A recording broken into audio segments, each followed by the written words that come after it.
ভাবছেন কার গালে পড়েছে? বলছি তাহলে শুনুন। আজকে চৌধুরী বাড়ির বড় মেয়ের এঙ্গেজমেন্ট। বাড়ি সাজানো হচ্ছে সুন্দর করে। রাহুল বাগানে ক্যাটারিং এর লোকদের সাথে কাজ করছিল। তখন কেউ এসে রাহুলের কলার ধরে ঘুরিয়ে রাহুলের গালে থাপ্পড় বসিয়ে দিল। চৌধুরী বাড়িতে থাকা সবাই তাকিয়ে আছে রাহুলের দিকে, আর রাহুল তাকিয়ে আছে থাপ্পড় মারা সেই মানুষটার দিকে। রাহুল আচমকা এমন পরিস্থিতির জন্য প্রস্তুত ছিল না, তাই তো রাহুল 3টে থাপ্পড় খেয়ে কয়েক পা পিছিয়ে মাটিতে পড়ে গেল। তখন রাহুল সামনে তাকালো। এই চৌধুরী বাড়ির কেউই আজ পর্যন্ত রাহুলের সাথে খারাপ ব্যবহার করেনি, তবে কয়েকজন আছে যে রাহুলকে ছোটবেলা থেকে সহ্য করতে পারে না।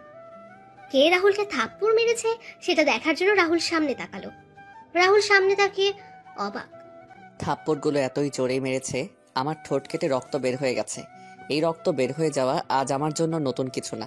এই রকম অনেক রক্ত আমার শরীর থেকে ঝরেছে। আমি রক্তগুলো মুছে নিলাম।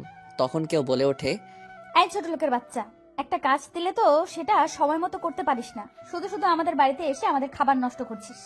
এই অনাথের বাচ্চা, আমার কাপড়গুলো লন্ড্রি থেকে কে নিয়ে আসবে? তোর বাবা না তোর মা নিয়ে আসবে আমার কাপড়গুলো? আর কয়টা বেজেছে খেয়াল আছে তোর? আমি সামনে তাকিয়ে দেখলাম উর্মি ম্যাডাম দাঁড়িয়ে আছেন, যাকে আমি এই পুরো চৌধুরী বাড়ির মাঝে জমের মতো ভয় পাই। আমার আর বুঝতে বাকি রইল না, এখন আমার মৃত বাবা আর মাকে নিয়েও কথা উঠবে। আর এখন যদি তার প্রতিবাদ করি, তাহলে এই বাগানে সকল মানুষের সামনে উর্মি ম্যাডাম চেঁচামেচি শুরু করবে। হঠাৎ করে তখন মনে পড়ে ম্যাডামের কাপড়গুলো লন্ড্রি থেকে আনা হয়নি। ইসরে, আমিও ভুলে গেছিলাম একদম। আমি একটা হালকা হাসি মুখে বজায় রেখে ম্যাডামকে উদ্দেশ্য করে বললাম, ম্যাডাম একটা কথা বলবো। কি তাড়াতাড়ি বলে বিদায় হ অনাথের বাচ্চা। আগে বলেন, মারবেন না? তুই কি মজা করছিস আমার সাথে? না আরো কয়েকটা দিব। মজা আর আপনার সাথে? আমি হলাম সামান্য একজন চাকর, আর আপনি হলেন আমার ম্যাডাম। বল কি বলবি? আজকে তো আপনার এঙ্গেজমেন্ট। হ্যাঁ তো? ম্যাডাম, আজকে যদি আপনি ইউরোপিয়ান পোশাক না পরে বাঙালি পোশাক পরেন, তাহলে আপনাকে অনেক সুন্দর লাগবে। হালকা আকাশি রঙের শাড়ির সাথে চোখে হালকা কাজল, খোলা চুল, আপনাকে দেখতে অনেক সুন্দর লাগে। আর আপনার স্বামী পুরো ফিদা হয়ে যাবে আপনাকে দেখে। কি বললি? আবার বল। ম্যাডাম, ভুল হয়ে গেছে, আর বলবো না। আমি এক্ষুনি ছুটে যাচ্ছি, আপনার কাপড়গুলো নিয়ে আসছি। আপনি আপনার রুমে যান, আমি কাপড়গুলো নিয়ে আসতেছি। এদিকে আয়। না ম্যাডাম, আর বলবো না, ক্ষমা করে দেন আমায়। এই বলে আমি এক দৌড়ে বাড়ি থেকে বের হয়ে গেলাম। এবার আমাদের গল্পের নায়ক আর নায়িকার পরিচয় দেওয়া যাক। আমাদের গল্পের নায়কের নাম রাহুল চৌধুরী। সে 10 বছর বয়স থেকে এই চৌধুরী বাড়িতে কাজ করছে। রাহুল এবার ম্যানেজমেন্ট নিয়ে মাস্টার্স করছে, সেটা আবার সবার আড়ালে। রাহুলের বাবা মা এই পৃথিবীতে বেঁচে নেই। রাহুল বড় হয়েছে একটা অনাথ আশ্রমে। রাহুলের বাবা মা কে তা রাহুল জানে না। আর আমাদের দেশে এরকম ছেলেকে অনাথ বলা হয়। একদিন উর্মির বাবা শরীফুল চৌধুরী একটা কাজে আশ্রমে গিয়ে রাহুলের সাথে পরিচয় হন। তারপর রাহুলকে তার বাড়িতে নিয়ে আসেন। রাহুলকে চৌধুরী বাড়ির সবাই অনেক ভালোবাসে, তবে উর্মি ছোটবেলা থেকে রাহুলকে সহ্য করতে পারত না। আর বাকিটুকু না হয় গল্প পড়তে পড়তেই জানতে পারবেন। এবার আসি আমাদের নায়িকার পরিচয় পর্বে। আমাদের গল্পের নায়িকার নাম উর্মি চৌধুরী। উর্মি তার বাবা মায়ের একমাত্র মেয়ে। উর্মি আমেরিকা থেকে অনার্স কমপ্লিট করে দেশে ফিরেছে। আজকে উর্মির এঙ্গেজমেন্ট তার ভালোবাসার মানুষ জয়ের সাথে। আর বাকিটুকু গল্পের সাথে থাকলেই জানতে পারবেন। এদিকে রাহুল লন্ড্রি থেকে কাপড় নিয়ে বাসায় এসে উর্মির দরজার সামনে দাঁড়িয়ে দরজায় কড়া নাড়ল। তখন উর্মি ভেতর থেকে বলল, আয় ভেতরে। কাপড়গুলো নিয়ে আমি রুমে ঢুকে দেখতে পেলাম ম্যাডাম তার আলমারিতে কি কাজ করছিলেন। তখন আমি কাপড়গুলো ম্যাডামের বিছানার উপরে রেখে যেই চলে আসতে যাব, তখন উর্মি ম্যাডামের সাথে ধাক্কা লাগে। ম্যাডাম তার আলমারি থেকে কাপড়গুলো নিয়ে সেগুলো ঠিক করতে করতে আমার দিকে আসছিলেন। ধাক্কা খেয়ে আমি নিচে আর ম্যাডাম আমার উপরে। আমি তখন ম্যাডামকে আমার উপর থেকে সরিয়ে উঠে পড়লাম। তখন ম্যাডাম আবার আমার গাল লাল করে দিয়ে বলেন, ফকিরের বাচ্চা ফকির, তো সাহস হয় কি করে আমায় স্পর্শ করার? সরি ম্যাডাম, ভুলবশত হয়ে গেছে, আমি ইচ্ছে করে করিনি। মেয়ে দেখলে কি গায়ে পড়তে ইচ্ছে করে তোর, ছোট লোকের বাচ্চা? ম্যাডাম, ভুলবশত হয়ে গেছে, সামনে থেকে আর এমন হবে না, আমায় ক্ষমা করে দেন ম্যাডাম। বাড়ির চাকর চাকরের মতো থাকবি, আর সামনে থেকে আর এমন হলে তোর জীবনের আলো নিভিয়ে দিব। ম্যাডাম, এমন আর হবে না। তোর মতো অনাথ ছোট লোকের বাচ্চা কি করে আমাদের বাসায় আসলো সেটা আমি চিন্তা করে পাই না। আর বাবাজি কি দেখে তোকে আমাদের বাড়িতে নিয়ে এলো সেটাও বুঝি না।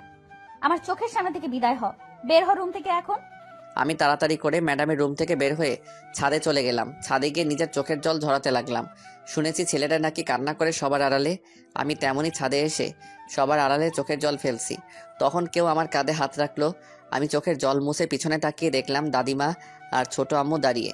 আপনাদের বলা হয়নি, উর্মির মা আর বাবাকে আমি ছোট আম্মু আর ছোট আব্বু বলে ডাকি, আর উর্মির দাদিকে আমি দাদিমা বলে ডাকি। তখন বললাম, দাদিমা, ছোট আম্মু, তোমরা এখানে? খুব কষ্ট হচ্ছে তাই না রে বাবা? আরে ছোট আম্মু, এগুলো আমার মতো অনাথের সহ্য হয়ে গেছে, তবে মা বাবাকে নিয়ে কেউ গালি দিলে কেন জানি কষ্ট হয়। অথচ আমি আমার নিজের বাবা আর মাকে কখনো দেখি নাই। কে বলেছে তুই অনাথ? আমরা তাহলে তোর কি হই? দাদিমা, কথায় আছে না, কে আপন আর কে পর, তা বোঝা বড় কষ্টকর। কি বললি তুই? তুই এই কথাটা আমাদের বলতে পারলি দাদু ভাই? ছোট আম্মু, দাদিমা, তোমরা হয়তো জানো এই কথাটার মানে সবকিছু পাওয়ার পরেও নিজের কাছে মায়ের আর বাবার স্নেহের কমতি তো থেকে যায়। হয়েছে তোর বড়দের মতো কথা বলা। চল নিচে চল, একটু পর অনুষ্ঠান শুরু হবে। না ছোট আম্মু, আমি এখানে ঠিক আছি। শুধু শুধু নিচে গিয়ে অপমানিত হতে চাই না। সবাই চলে গেলে আমি নিচে আসবো। বোমা বাতাও, রাহুলকে জোর করো না, এখন একটু ওর একা থাকা প্রয়োজন। কিন্তু মা, আপনার বড় ছেলে যদি রাহুলকে দেখতে না পায় তাহলে কি হবে ভাবছেন? আপনি চিন্তা করতে পারছেন? কিন্তু আমি শরীফের সাথে কথা বলে নিব, তুমি এ নিয়ে টেনশন করো না। তুমি বরং গিয়ে দেখো তোমার মেয়ের সাজুগুজু কত দূরে গেলো। আচ্ছা মা। দাদু ভাই আছে রে, মন খারাপ করিস না, উপরে সৃষ্টিকর্তা একজন আছে রে। দাদিমা। তারপর দাদিমাও চলে যান। রাহুল রাতের কালো আকাশে জ্বলন্ত তারার দিকে তাকিয়ে আছে এক দৃষ্টিতে। এদিকে সকল অনুষ্ঠান শেষ হয়ে যায়। অতিথি সবাই খাওয়া দাওয়া শেষ করে চলে যায়। সবার চলে যাওয়ার পর চৌধুরী বাড়ির সবাই খাবার খেতে বসেন। তখন শরীফুল চৌধুরী বললেন, কি ব্যাপার, সবাইকে দেখতে পাচ্ছি কিন্তু রাহুলকে দেখতে পাচ্ছি না। আজকে অনুষ্ঠানও ছিল না, রাহুল কোথায়? ছাদে আছে। এত রাতে ছাদে রাহুল একা কি করে? চাকর মানুষ, এছাড়া আর কি করবে? কি ব্যাপার, কি হয়েছে? তোমরা এমন করে কথা বলছো কেন? তোমার গুণধর মেয়েকে জিজ্ঞেস করো, তোমার মেয়ে ভালো করে বলতে পারবে। সেই ছোটবেলা থেকে ছেলেটার সাথে খারাপ ব্যবহার করে আসছে। কি ব্যাপার উর্মি, আমি কি শুনছি সব? বাড়ির চাকরকে নিয়ে এত আদিক্ষেতা না দেখানোই ভালো বাবা। রাহুল এ বাড়ির চাকর না, সেটা অনেক আগেই ভালো করে তোমায় বলে দিয়েছি উর্মি। এখন বলো আজকে কি হয়েছে? আমার কাপড় লন্ড্রি থেকে সময় মতো নিয়ে আসেনি, তাই কয়েকটা দিয়েছি। তোর কি কোনো লজ্জা শরম কিছু নেই? ছেলেটা তোর থেকে 6 বছরের বড়, তারপর ওর গায়ে হাত তুলিস তুই। এত কিছুর পরও ছেলেটা কিছুই বলে না তোকে। সামান্য একটা চাকরের জন্য তোমরা আমার সাথে এমন করতেছো? ওর মতো সামান্য চাকরের সাহস হবে কি করে আমায় কিছু বলার? সামান্য চাকর বলছিস কাকে তুই? আজকে যে তুই বৌমা, হচ্ছেটা কি? কি বলো মা, তুমি কি বলতে চাইছিলে? তুমি এখন আমি বেঁচে এরপরে কি মা? ও কিছু না, তুমি আর সামনে থেকে রাহুলের সাথে খারাপ ব্যবহার করবে না, আর যাতে তোমার নামে কোনো বিচার না আসে সেটা খেয়াল রাখবে উর্মি। শরীফুল চৌধুরী খাবার না খেয়ে উঠে পড়লেন। ছাদে গিয়ে দেখতে পেলেন রাহুল আকাশের দিকে মুখ করে শুয়ে আছে। তখন তিনি রাহুলের পাশে গিয়ে বসলেন। রাহুল হয়তো গভীর মনোযোগ দিয়ে আকাশের দিকে তাকিয়েছিল, যার জন্য কারো আসার শব্দ শুনতে পায়নি। তখন শরীফুল চৌধুরী রাহুলকে ধাক্কা দিলেন। রাহুল পাশে তাকিয়ে দেখলো তার ছোট আব্বু। তখন রাহুল বলল, ছোট আব্বু, তুমি কখন এলে? এই তো মাত্র আসলাম। কি করছিলি? তারা দেখছিলাম। ম্যাডামের এঙ্গেজমেন্টে সবকিছু শেষ হয়ে গেছে? হ্যাঁ। মন খারাপ তোর বাবা? না না ছোট আব্বু। আজকের ঘটনা আমি সব শুনেছি। রাহুল, তোর সাথে অনেক দিন ধরে একটা কথা বলা হয়নি রে। কি কথা ছোট আব্বু? কেউ মনে হচ্ছে আমাদের ক্ষতি করতে যাচ্ছে। আমাদের কোম্পানির সব কিছু ইনফরমেশন কিভাবে যেন জেনে যাচ্ছে। আমার হাতের কয়েকটা কন্টাক্টও ইতিমধ্যে আমার হাত থেকে বেরিয়ে যাচ্ছে। আমি কিছু বুঝতে পারছি না রে। আর কয়েকদিন পরে উর্মির বিয়ে ও সব কিছু মিলে কেমন যেন একটা অদ্ভুত পরিস্থিতির সৃষ্টি হয়েছে। আরে ছোট আব্বু, চিন্তা করো না, সবকিছু ঠিক হয়ে যাবে। যাও, তুমি গিয়ে ঘুমিয়ে পড়ো। তুইও চল আমার সাথে, একসাথে খাবার খাবো। কি, তুমি এখনো খাবার খাওনি কেন? তুই খাবার টেবিলে নাই তাই আর খাইনি। আচ্ছা চলো, খাবার খাবে এখন? তারপর শরীফুল চৌধুরী আর রাহুল নিচে এসে খাওয়া শুরু করলেন। খাওয়া শেষ করে যে যার রুমে গিয়ে শুয়ে পড়লো। এদিকে রাহুল রুমে বসে কিছু কাজ করছিল আর কিছু জিনিস পর্যবেক্ষণ করে শুরু করলো। কিছু সময় পর রাহুলও ঘুমিয়ে পড়লো। পরের দিন সকালে রাহুল ঘুম থেকে উঠে বাগানে থাকা সকল গাছে পানি দিয়ে ছাদে থাকা গাছগুলোতে পানি দিয়ে নিচে এসে সবার জন্য সকালের নাস্তা তৈরি করছিল। তখন ছোট আম্মু এসে রাহুলকে বললেন, ওই তোরে সকাল সকাল রান্নাঘরে আসতে মানা করেছি না? আরে ছোট আম্মু, এই একবেলাই তো তোমাদের জন্য নাস্তা তৈরির সুযোগ হয়, আর বাকি সময় তো ম্যাডাম আর ছোট আব্বুর সাথে থাকতে হয়। আর এটা তো আমার ছোটবেলা থেকে করতে করতে অভ্যাসে পরিণত হয়েছে। এটা এখন পরিবর্তন কর। তুই এখন আর আগে রাহুল নেই। তখন শরীফুল চৌধুরীর ছোট ভাইয়ের স্ত্রী সুলতানা রহমান নিচে নামতে নামতে বললেন, ভাবি, আপনি যে কি বলেন না, চাকর তো চাকরি থাকবে, ছোট আর বড় কি, সে তো আজীবন চাকরি থাকবে। রাহুল সুলতানা রহমানের কথা শুনে হালকা হাসি মুখে এনে কাজে মনোযোগ দেয়। আর ছোট আম্মু সুলতানা রহমানকে উদ্দেশ্য করে বললেন, তুই ঠিক বলেছিস। অমানুষ তো আর কোনোদিনও মানুষ হয় না। অমানুষ কিভাবে মানুষের মূল্য দিবে? ভাবি, তুমি কি কথাটা আমায় বললে? দেখ সুলতানা, তুই কথাটা কিভাবে নিবি সেটা তোর বিষয়, আর আমি কি তোকে মিন করে বলেছি? রাহুল সকলের জন্য নাস্তা রেডি করে টেবিলে সাজিয়ে রাখলো। তারপর রাহুল উর্মির জন্য সেদ্ধ ডিম আর চিকেন ব্রেস্ট, টমেটো, শসা ও পেঁয়াজের সঙ্গে পিপার যোগ করে উর্মির জন্য সালাদ তৈরি করলো। উর্মির রুমের সামনে গিয়ে দরজায় কড়াও নাড়লো। তখন উর্মি এসে দরজা খুলে দিল। ম্যাডাম, আপনার খাবার। রেখে যা। ম্যাডাম, আজকে কি কোথাও যাবেন? কেন? আসলে ম্যাডাম, ছোট আব্বুকে নিয়ে একটু অফিসে যেতাম। চাকরের বাচ্চা, তুই অফিসে গিয়ে কি করবি? লেখাপড়া তো আর ও জানিস না, আর তুই অফিসে যাবি? এই জুতাগুলো পলিশ করে নিয়ে আয়, আমি 11টার দিকে বের হব। 11টার আগে যেন তোকে গাড়ির কাছে দেখতে পাই। যদি 1 থেকে 2 সেকেন্ডও লেট হয় তাহলে তোর কপালে কিন্তু দুঃখ আছে। আচ্ছা ম্যাডাম। জুতাগুলো নিয়ে নিচে এসে আমি পালিশ করতে লাগলাম। জুতা পালিশ হয়ে গেলে আমি ম্যাডামের দরজার সামনে রেখে আসলাম। আমি নিচে এসে সবার এঁটো প্লেটগুলো ধুয়ে সাজিয়ে রান্নাঘরে রেখে আমার রুমে এসে গোসল করে নিলাম।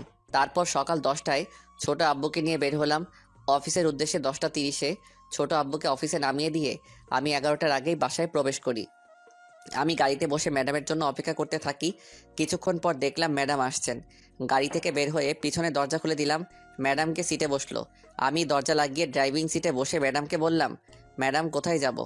এই শপিং মলে যাব। আচ্ছা ম্যাডাম। আমি গাড়ি চালানো শুরু করলাম। কিছুক্ষণ পর আমি শপিং মলের সামনে এসে দেখলাম ম্যাডামের বান্ধবীরা দাঁড়িয়ে আছে। আমি গাড়ি থামিয়ে গাড়ি থেকে বের হয়ে গাড়ির দরজা খুলে ম্যাডামকে বললাম, ম্যাডাম চলে আসছি, আপনি নামতে পারেন। গাড়ি পার্কিং, গাড়িতে বসে থাকবি, আর আমি কল দিলে চলে আসবি। আর এই নে 50 টাকা, দুপুরের খাবার খেয়ে নিবি। হাসি মুখে টাকাটা নিয়ে আমি মাথা নাড়ালাম। তারপর ম্যাডাম তার বান্ধবীদেরকে নিয়ে চলে যান শপিং মলের ভিতরে। আমি গাড়িতে বসে রইলাম, ভালো লাগছিল না। তখন গাড়ি থেকে বের হয়ে আশেপাশে একটু হাঁটাহাঁটি করছিলাম।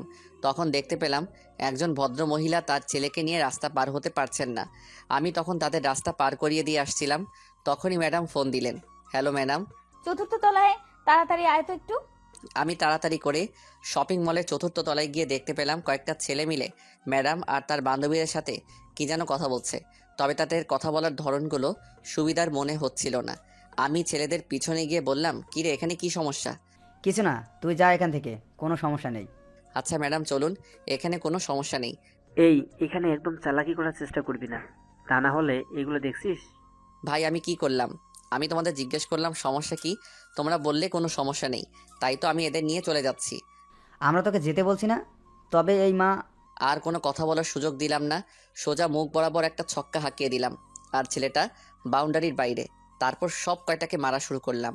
হঠাৎ কেউ আমার পেটের পাশে ছুরি দিয়ে আঘাত করে। আমি পিছনে তাকিয়ে দেখলাম ওই ছেলেটা আমি। তখন ছেলেটার দিকে এগিয়ে যাব, তখন ছেলেগুলো দৌড়ে পালিয়ে যায়। তারপর আমি আমার শার্ট খুলে আঘাত পাওয়া জায়গায় বেঁধে নিলাম। তারপর ম্যাডামকে বললাম, চলুন ম্যাডাম, বাসায় যাওয়া যাক তাহলে। কিন্তু তোর তো ছুরি লেগেছে আর রক্ত পড়ছে। আরে ম্যাডাম, এটা কিছু না, আমাদের মতো চাকরের জন্য এইগুলো কিছুই না। এই আঘাতের চেয়ে আরও অনেক বড় বড় আঘাত পেয়েছি। আর রইল রক্তের কথা, রক্ত তো ছোট থেকে অনেক ঝরেছে, এখনো না হয় আরও কিছু ঝরুক। আমি মারা যাব না এত সহজে, আপনি চিন্তা করবেন না। চলুন ম্যাডাম এখন। বেশি কথা না বলে হসপিটালে চল, তুই না হলে তোর জন্য আমায় কথা শুনতে হবে। চিন্তা করবেন না, আমার কিছু হবে না। তারপর উর্মিরা সামনে আর রাহুল পেছনে, কিন্তু বারবার উর্মি পেছনে তাকাচ্ছে। হঠাৎ করে পেছনে কিছু পড়ে যাওয়ার শব্দ শুনে উর্মি আর ওর বান্ধবীরা পেছনে তাকিয়ে দেখলো রাহুল মাটিতে পড়ে গেছে। তারপর ধরাধরি করে রাহুলকে হাসপাতালে নিয়ে যাওয়া হলো। আর এইদিকে উর্মি ফোন দিয়ে তার বাবাকে সবকিছু খুলে বলল। তখন তার বাবা বললেন তিনি এখনই আসছেন। এদিকে রাহুলের অপারেশন চলছে ভেতরে, ডাক্তাররা অনেক সাবধানে অপারেশন করছেন। রাহুলের কোনো ভুল হলেই যে কোনো কিছুই হয়ে যেতে পারে। 3 ঘন্টা পর ডাক্তার বের হলেন। অপারেশন থিয়েটার থেকে। তবে ডাক্তারের চেহারা কালো হয়ে আছে। এর মাঝে উর্মির বাবা মা, দাদিমা, চাচা চাচি চলে এলেন। তখন শরীফুল চৌধুরী বললেন, ডাক্তার, রাহুল কেমন আছে এখন? ডাক্তার চুপ করে আছে, কোনো কথা বলছে না। এবার সবার মুখটা কালো হয়ে যাচ্ছে, আর উর্মিও টেনশনে আছে। কিন্তু উর্মি বুঝতে পারছে না যে পেটের পাশে আঘাতের জন্য কি এমন হলো ডাক্তারের মুখ এমন কালো। আর ডাক্তার চুপ হয়ে আছে, কোনো কথা বলছে না। তখন উর্মির চাচা শফিক চৌধুরী বললেন, কি হলো ডাক্তার, আপনি কোনো কথা বলছেন না যে? বলুন না, রাহুলের অবস্থা এখন কেমন? ছেলেটা ভালো আছে তো? দেখুন, আমি আপনাদের আগেই বলেছিলাম যে আচ্ছা, আমরা আপনার চেম্বারে গিয়ে কথা বলি। আপনি চেম্বারে যান, আমরা আসছি। ডাক্তার তার চেম্বারে চলে গেলেন। আর তখন শরীফুল চৌধুরী উর্মিকে বললেন, উর্মি, তুই বাসায় চলে যা। কেন? আর তোমরা ডাক্তারকে এখানে কিছু বলতে মানা করলে কেন? তোমরা কি লুকাতে চাচ্ছ আমার থেকে? সামান্য একজন বাড়ির চাকরের জন্য তোমরা এত চিন্তা করছো কেন? আর ও মরে গেলেই বাকি। উর্মি আর একটা কথা বললে থাপ্পড় দিয়ে গাল লাল করে দিব। মানুষকে সম্মান দিয়ে কথা বলতে শিখো। আর সুলতানা, তুইও চলে যা উর্মির সাথে বাসায়। বাসায় কেউ নেই এখন। কি ব্যাপার বলো তো? তোমরা কি লুকানোর চেষ্টা করছো বলো তো? আমি এখানে থাকি আর উর্মি বরং বাসায় চলে যাক। ভাবি, কি বললো তোমায়? শুনতে পাওনি তুমি? উর্মিকে নিয়ে যাও বাসায়। উর্মি আর চাচি সুলতানা রহমান চলে গেলেন হাসপাতাল থেকে। তারপর সবাই মিলে ডাক্তারের চেম্বারে গেল। তখন ডাক্তারের কথা শুনে সবার মুখ একদম কালো হয়ে গেল। 7 দিন পরে সবাই রাহুলকে নিয়ে বাসায় ফিরে আসলো। রাহুলের পুরোপুরি সুস্থ হতে আরো 3 দিন সময় লাগবে। এখন রাহুল পুরোপুরি সুস্থ। রাহুল আগের মতো বাসার সব কাজ করে। রাহুল একদিন তার রুমে বসে বিসিএস এর জন্য পড়াশোনা করছিল। তখনই উর্মি রাহুলের দরজায় কড়া নাড়ল। তখন রাহুল বইগুলো লুকিয়ে রেখে দরজা খুলে দিল। তখন উর্মি রাহুলের রুমে ঢুকে রাহুলকে বলল, শোন, আজকে বিকেলে আমি ফুফুদের গ্রামে যাব, আর সেখানে কয়েকদিন থাকবো। তাই তুই তোর কিছু কাপড় সাথে করে নিয়ে নিস। ম্যাডাম, কারণটা কি জানতে পারি? তোর জানার দরকার নেই। উর্মি চলে গেল রাহুলের রুম থেকে। রাহুল দুপুরের খাবার খেয়ে নিজের রুমে এসে কাপড়গুলো গুছিয়ে নিল। তারপর ঘুমিয়ে পড়ল। 3:50 দিকে রাহুল ঘুম থেকে উঠে রেডি হয়ে নিল। তারপর ছোট আম্মু, দাদিমার, চাচিকে বলে রাহুল বাসা থেকে বের হয়ে গাড়িতে গিয়ে উর্মির জন্য অপেক্ষা করতে লাগলো। কিছুক্ষণ পর উর্মি একটা ব্যাগ নিয়ে বাসা থেকে বের হয়ে এলো। রাহুল গাড়ির দরজা খুলে দিয়ে ব্যাগটা পেছনের ডিকিতে রাখলো। তারপর রাহুল গাড়ি চালানো শুরু করলো। উর্মির ফুপুর বাসা উর্মিদের বাসা থেকে 60 কিলোমিটার দূরে। মাঝ রাস্তায় আসার পর রাহুল উর্মিকে বলল, ম্যাডাম, একটা কথা আপনাকে কয়েকদিন ধরে বলবো বলে ভাবছি। কি কথা? ম্যাডাম, জয় স্যারকে আপনি কতটুকু ভালোবাসেন? হঠাৎ এই প্রশ্ন কেন? ম্যাডাম, বলেন না। নিজের চেয়েও বেশি ভালোবাসি। আর আপনার মা বাবাকে? হ্যাঁ, তাদেরও ভালোবাসি। কতটুকু? অনেক অনেক বেশি ভালোবাসি। আচ্ছা, এখন যদি ছোট আব্বু আর ছোট আম্মু জয় ভাইয়ার সাথে আপনার বিয়ে ক্যান্সেল করে দেয়, তাহলে আপনি কি করবেন? হোয়াট? কি বলে তুই? আরে ম্যাডাম, রাগেন কেন? তো কি করব? তুই কি বলছিস এগুলো? আরে ম্যাডাম, আমি জানতে চাইছি, এমন একটা পরিস্থিতি তৈরি হলো আপনি জয় স্যারকে বা আপনার বাবা আর মাকে বেছে নিতে হবে, তখন আপনি কাকে বেছে নেবেন? আমি কিন্তু তোর কোনো কথা বুঝতে পারছি না। কিন্তু আরে বলুন না। সেটা না হয় পরিস্থিতি তৈরি হলে দেখা যাবে। তুই এখন চুপচাপ করে গাড়ি চালাতো। গ্রামে পৌঁছাতে পৌঁছাতে সন্ধ্যা পেরিয়ে রাত হয়ে গেল। গ্রামে প্রবেশ করে কিছু দূর আসার পর গ্রামের কয়েকজন বখাতে এসে রাহুলের গাড়ির সামনে দাঁড়ালো। আর ছেলেগুলো বলা শুরু করলো, তোদের কাছে যা আছে সব কিছু বের কর, না হলে কিন্তু তোদের এইখানে মেরে দিব। ম্যাডাম, এদের খিদে পেয়েছে মনে হয়, মিষ্টিগুলো ওদের দিয়ে দেন। ওই, আমাদের খিদে লাগছে তোকে কে বলছে? বারে, আপনারা না এইমাত্র বললেন আপনাদের খিদে লাগছে, তাই তো বললাম মিষ্টিগুলো দিয়ে দিতে। আমরা আবার কখন বললাম? ওই রাহুল, তুই এই ফকিরের বাচ্চার সাথে কি কথা বলছিস? ফুফাকে একটা কল দিলে সবকিছু হাওয়া হয়ে যাবে। ঠিক বলি তুই? হ্যাঁ, সাহস থাকলে গাড়ির সামনে থেকে সর, আমিও গাড়ি থেকে নেমে তোদের মজা দেখাচ্ছি। ওরা গাড়ির সামনে থেকে সরে যাওয়া মাত্রই আমি দরজা হালকা খুলে ওদের দিকে ঝুঁকে বাম পা গিয়ারে রেখে চাপ দিলাম। ওরা বোঝার আগেই আমরা গাড়ি নিয়ে পগার পার কিছুক্ষণ পর ফুপুদের বাসায় এসে পৌঁছে গেলাম। তারপর ম্যাডামের ব্যাগ, আমার ব্যাগ আর বাকি ব্যাগগুলো সাথে নিয়ে ফুপুর বাসায় প্রবেশ করলাম। ফুপু, ফুপা সবার সাথে কথা বললে আমি ম্যাডামের থাকার রুমে রেখে আমি আমার রুমে এসে ব্যাগ রেখে ফ্রেশ হয়ে নিলাম। তারপর বিছানায় শুয়ে পড়লাম। হঠাৎ কারো ধাক্কাধাক্কির কারণে ঘুমটা ভেঙে গেল। আমি তাকিয়ে দেখলাম ফুপুর সেই ফাজিল মাইয়া সুমি। আমি কেন ওরে ফাজিল বললাম সেটা আপনারা একটু পরেই বুঝতে পারবেন। সুমি এবার ইন্টার 2য় বর্ষে পড়ে। তখন সুমি বলে, ও মোর পরাণের স্বামী, ঘুম থেকে উঠুন তো। এই ফাজিল, কি বলিস এসব? তুই কি ভালো হবি না কখনো? আমি তো ভালো না, ভালো লইয়াই থাইকো। বল, কি জন্য আসছিস তুই এখানে? খাবার টেবিলে সবাই অপেক্ষা করছে তোমার জন্য। কেন? কয়টা বাজে ঘড়ির দিকে তাকিয়ে দেখেন। ঘড়ির দিকে তাকিয়ে দেখলাম রাত 10টা 30 বাজে। তখন বললাম খাওয়া দাওয়া শেষ সবার? না, আপনার জন্য অপেক্ষা করছে। উঠে আমি নিচে চলে এলাম। নিচে এসে দেখলাম সবাই বসে আছে। তখন ফুপা আমায় বললেন, কি জনাব রাহুল সাহেব? এই তো ফুপা, ভালো। তুমি কেমন আছো? টেনশনে ছিলাম, তবে এখন টেনশন ফ্রি আছি। কোনো টেনশনের চিন্তা নাই, আমি আছি তো। সেটাই তো ভরসা জায়গা। আচ্ছা বুঝলাম না, তোমরা সবাই এই ছোট লোকটাকে নিয়ে এত আদিক্ষেতা করছো কেন? টেবিল থেকে খাবারের প্লেট নিয়ে আমি সোফায় বসে টিভি দেখে খাওয়া শুরু করলাম। ম্যাডামের কোনো কথার উত্তর দিলাম না। উত্তর দিলে চেঁচামেচি শুরু করবে। কিছুক্ষণ পর আমার পাশে তাকিয়ে দেখলাম সুমিও আমার পাশে এসে বসছে। আমি সুমির দিকে একবার তাকিয়ে আবার খাবার খাওয়াতে মনোযোগ দিলাম। তখন উর্মি ম্যাডাম সুমিকে বলেন, কিরে সুমি, তুই খাবার টেবিল ছেড়ে ওই ছোট লোকটার সাথে গিয়ে খাবার খাচ্ছিস কেন? আপু, আমার ইচ্ছে করছে তাই। ফুফা, তোমরা সুমিকে কিছু বলছো না যে? কি বলবো? ওই ছোট লোকটার সাথে বসে খাবার খাচ্ছে আর তোমরা কিছু বলছো না যে? দেখো উর্মিমা, সুমি এখন প্রাপ্তবয়স্ক একটা মেয়ে। ও নিজের বুঝটা এখন বুঝতে পারছে। কার সাথে চলাফেরা করলে ভালো হবে আর কার সাথে চলাফেরা করলে খারাপ হবে, সেটাও নিজেই বুঝতে পারে। তাই বলে উর্মি, এসব কথা বাদ দে, তুই খাবার খেয়ে নে। রাহুল বাবা, তোর কি কিছু লাগবে? না ফুপু। আরে মা, আরেকটুকু খাবার দাও। দেখছো না আগে থেকে কেমন যেন শুকিয়ে গেছে। ওই ফাজিল, আমি শুকিয়ে গেছি কোথায়? দেখছিস না মোটা হয়ে গেছি। হ্যাঁ, সেটাই দেখতে পাচ্ছি। তুই দেখতে পাবি, তুই তো আস্ত একটা ফাজিল। তুই একটা ফাজিল। খাবার খা চুপচাপ। এইদিকে উর্মি রাগে ফুঁসছে। ভেবেছিল সে এখানে রাহুলকে এনে ইচ্ছে মতো অপমান করবে, কিন্তু এখানে তো তোর উল্টো, সবাই রাহুলকে নিয়ে কথা বলছে। উর্মি খাওয়া শেষ করে তার রুমে চলে গেল। এদিকে রাহুল খাবার খেয়ে যেই তার রুমে যাবে, তখন ফুফু আর ফুফা রাহুলের সামনে এসে বললেন, আর কত অপমান সহ্য করবি তুই রাহুল? চাকরের আবার মান অপমান, এই তো আর কয়েকটা দিন, তারপর ম্যাডাম তো ওনার স্বামীর বাড়ি চলে যাবেন। সত্যি কথাটা বলে দে না এবার উর্মিকে, তাহলে তোর সাথে অন্তত খারাপ ব্যবহার আর করবে না। সেটা আমি চলে যাওয়ার কয়েকটা দিন আগে ওনাকে বলবো। তুই চলে যাওয়ার কয়েকটা দিন মানে? আরে ও কিছু না, তোমরা টেনশন করো না। আমি নিয়ে যাও, গিয়ে ঘুমিয়ে পড়ো। কালকে তুমি আমায় নিয়ে কলেজে যাবে। পারবো না। ও বাবা, ও মা, বলো না আমায় নিয়ে কালকে কলেজে যেতে। আর নাটক করতে হবে না। আচ্ছা নিয়ে যাব, কিন্তু কি রে রাহুল? ম্যাডাম, এই নিয়ে চিন্তা করতে হবে না, আমি উর্মিকে বুঝিয়ে বলবো, তাহলে উর্মি বুঝবে।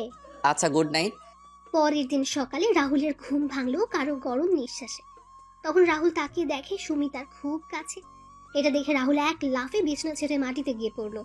তখন সুমি বলল, এটা কি হলো? তুই কি করছিলি এটা? একটু মিষ্টি খাওয়ার জন্য আসছিলাম। মিষ্টি খাবি তো আমার কাছে কি? এমা, তুমি তো মিষ্টি বয়, তাই তো তোমার কাছে মিষ্টি খাওয়ার জন্য আসছি। তুই কি রুম থেকে যাবি না আমি চলে যাব? নাটক করে লাভ নেই। তোমরা 1 সপ্তাহ আমাদের এখানে থাকবে। জীবনেও না। বেশি কথা না বলে রেডি হয়ে নাও, একটু পরে কলেজে যেতে হবে। এত সকালে? আমাদের ক্লাস 9টায় শুরু, আর এখন 7:50 বাজে। আচ্ছা তুই যা, আমি নিচে আসছি। আচ্ছা, ওটা কি তোমার ডান পাশে? কো? রাহুল তার ডান পাশে তাকাতেই সুমি রাহুলের বাম গালে একটা চুমু দিয়ে দৌড়ে পালিয়ে গেল। রাহুল কি বলবে বুঝতে পারছে না। তারপর রাহুল ফ্রেশ হওয়ার জন্য বাথরুমে চলে গেল। বাথরুম থেকে ফ্রেশ হয়ে নিচে গিয়ে সকালের নাস্তা করে সুমির জন্য অপেক্ষা করতে লাগলো। কিছুক্ষণ পর সুমি চলে আসলো। তখন রাহুল আর সুমি বের হলো বাসা থেকে। রাহুল যে গাড়িতে গিয়ে বসবে, তখন সুমি বলল, ওদিকে কোথায় যাচ্ছ? কেন, গাড়িতে যাবি না? না। তাহলে হেঁটে যাবি কি? না। তাহলে কলেজে যাবি কিসে করে? বাইকে করে যাব। বাইক পাবি কোথায়? আর আমি তো বাইক চালাতে পারি না।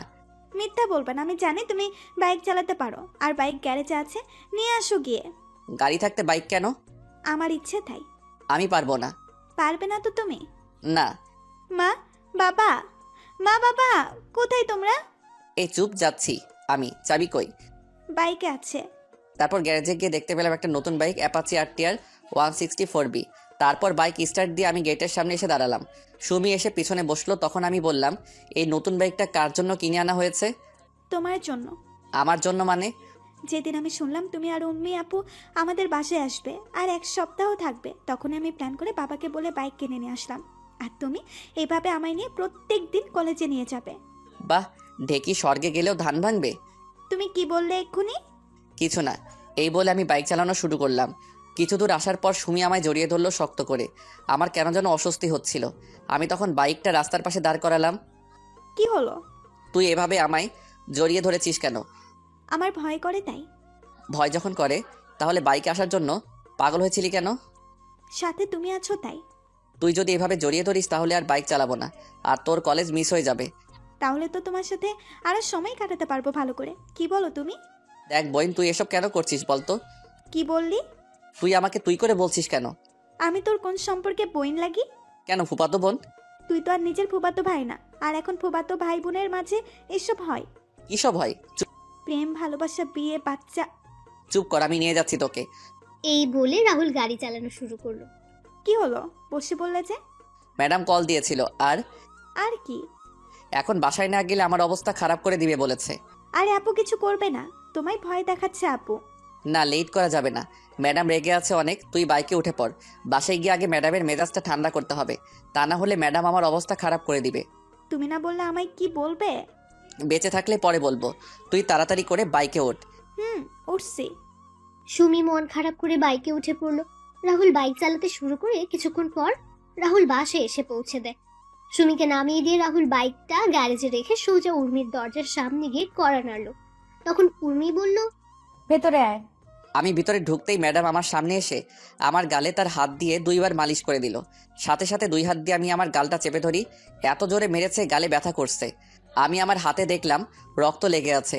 আমার আর বুঝতে বাকি রইল না ম্যাডামের থাপ্পড়টা এতটা জোরে মেরেছে যার জন্য আমার ঠোঁট কেটে রক্ত পড়ছে।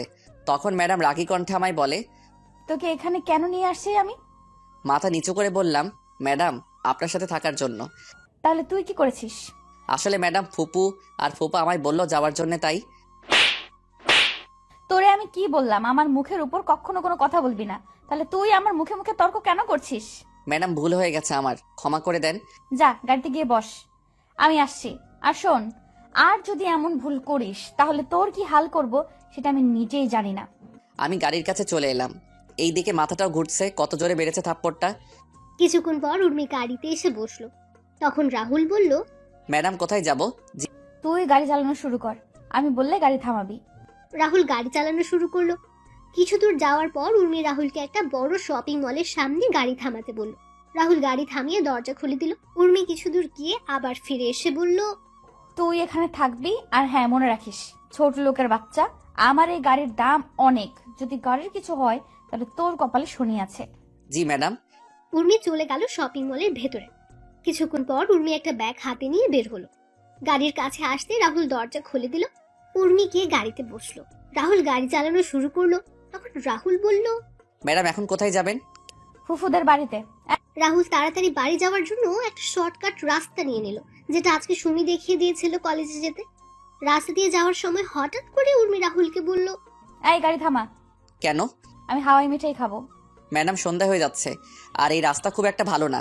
আর একটা কথা বলবি তো আমি তোর গাল লাল করে দিব। চুপচাপ গাড়ি দাঁড় করা। কিন্তু ম্যাডাম। রাতে দাঁত চেপে বললাম গাড়ি থামা বলছি। রাহুলের বাধ্য হয়ে গাড়ি দাঁড় করাতে হলো। উর্মি তাড়াতাড়ি করে গাড়ি থেকে নেমে হাওয়াই মিঠাইওয়ালার কাছে চলে গেল আর হাওয়াই মিঠাই খাওয়া শুরু করলো। রাহুল গাড়ির ভেতর বসে এক দৃষ্টিতে উর্মির মিঠাই খাওয়া দেখছে। উর্মি পুরো বাচ্চাদের মতো করে খাচ্ছে। তখনই সেখানে ওই দিনের ছেলেগুলো চলে এলো। এটা দেখে রাহুল গাড়ি থেকে নেমে উর্মির সামনে গিয়ে দাঁড়ালো। উর্মি তো সেদিকে কোনো খেয়ালই নেই, সে তার মতো করে খেয়ে যাচ্ছে।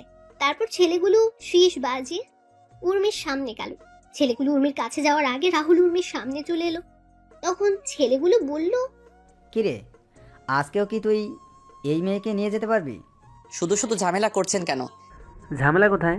তুই চলে যা, আমাদের এই মেয়েকে ভালো লেগেছে, আমরা এর সাথে আজকে সারা রাত একটু মজা করব। ছেলেগুলোর কথা শুনে উর্মি খাওয়া থামিয়ে দিয়ে ছেলেটার গালে ঠাস ঠাস করে বসিয়ে দিল কয়েকটা, আর বলল, ফকিরের বাচ্চা, তুই আমায় নিয়ে এমন কথা বলার সাহস করলি কি করে? এই বলে ছেলেটার গালে শরীরের সমস্ত শক্তি দিয়ে আরো একটা চর বসিয়ে দিলাম। আরেকটা ছেলে যখন এগিয়ে আসবে তখন রাহুল ওই ছেলেকে মারা শুরু করলো। কিছুক্ষণ পর আরো কয়েকজন এসে ওই ছেলেদের সাথে যোগ দিল। রাহুল কোনো উপায় না পেয়ে উর্মিকে নিয়ে দৌড়ানো শুরু করলো। দৌড়তে দৌড়তে রাহুলরা আরেকটা গ্রামে চলে গেল। ওই গ্রামে গিয়ে রাহুলরা একটা মসজিদে আশ্রয় নিল আর মসজিদের মুয়াজ্জিনকে সব খুলে বলল। মুয়াজ্জিন সব শুনে রাহুল আর উর্মিকে বসতে বললেন। তিনি গ্রামের মুরব্বীদের খবর দিলেন। কিছুক্ষণ পর মুরব্বীরা আসলে রাহুল সবকিছু খুলে বলল আর তাদের সাহায্য চাইলো। তখন মুরব্বীরা রাহুলদের নিয়ে একটা জায়গায় বসলেন। তারপর রাহুল আর উর্মিকে নানান প্রশ্ন জিজ্ঞেস করতে লাগলেন। রাহুল সব প্রশ্নের সঠিক উত্তর দিলেও উর্মি সবকিছুর উত্তর দেয়নি। রাহুল সবাইকে বলল উর্মি তার স্ত্রী, কারণ রাহুল গ্রামের মুরব্বীদের কথা বলার ধরন দেখে আগেই বুঝে ফেলেছে সবকিছু। উর্মি তখন রাহুলের সাথে মুরব্বীদেরও নানানভাবে কটূক্তি করলো। তখন মুরব্বীরা সবাই মিলে কাজে ডেকে উর্মি আর রাহুলের বিয়ে করিয়ে দিলেন। বিয়ে শেষ হয়ে গেলে রাহুল আর উর্মিকে তাদের গাড়ি পর্যন্ত এগিয়ে দিলেন। রাহুল সবাইকে বিদায় দিয়ে গাড়িতে উঠে বসলো এবং উর্মিকেও গাড়িতে উঠালো।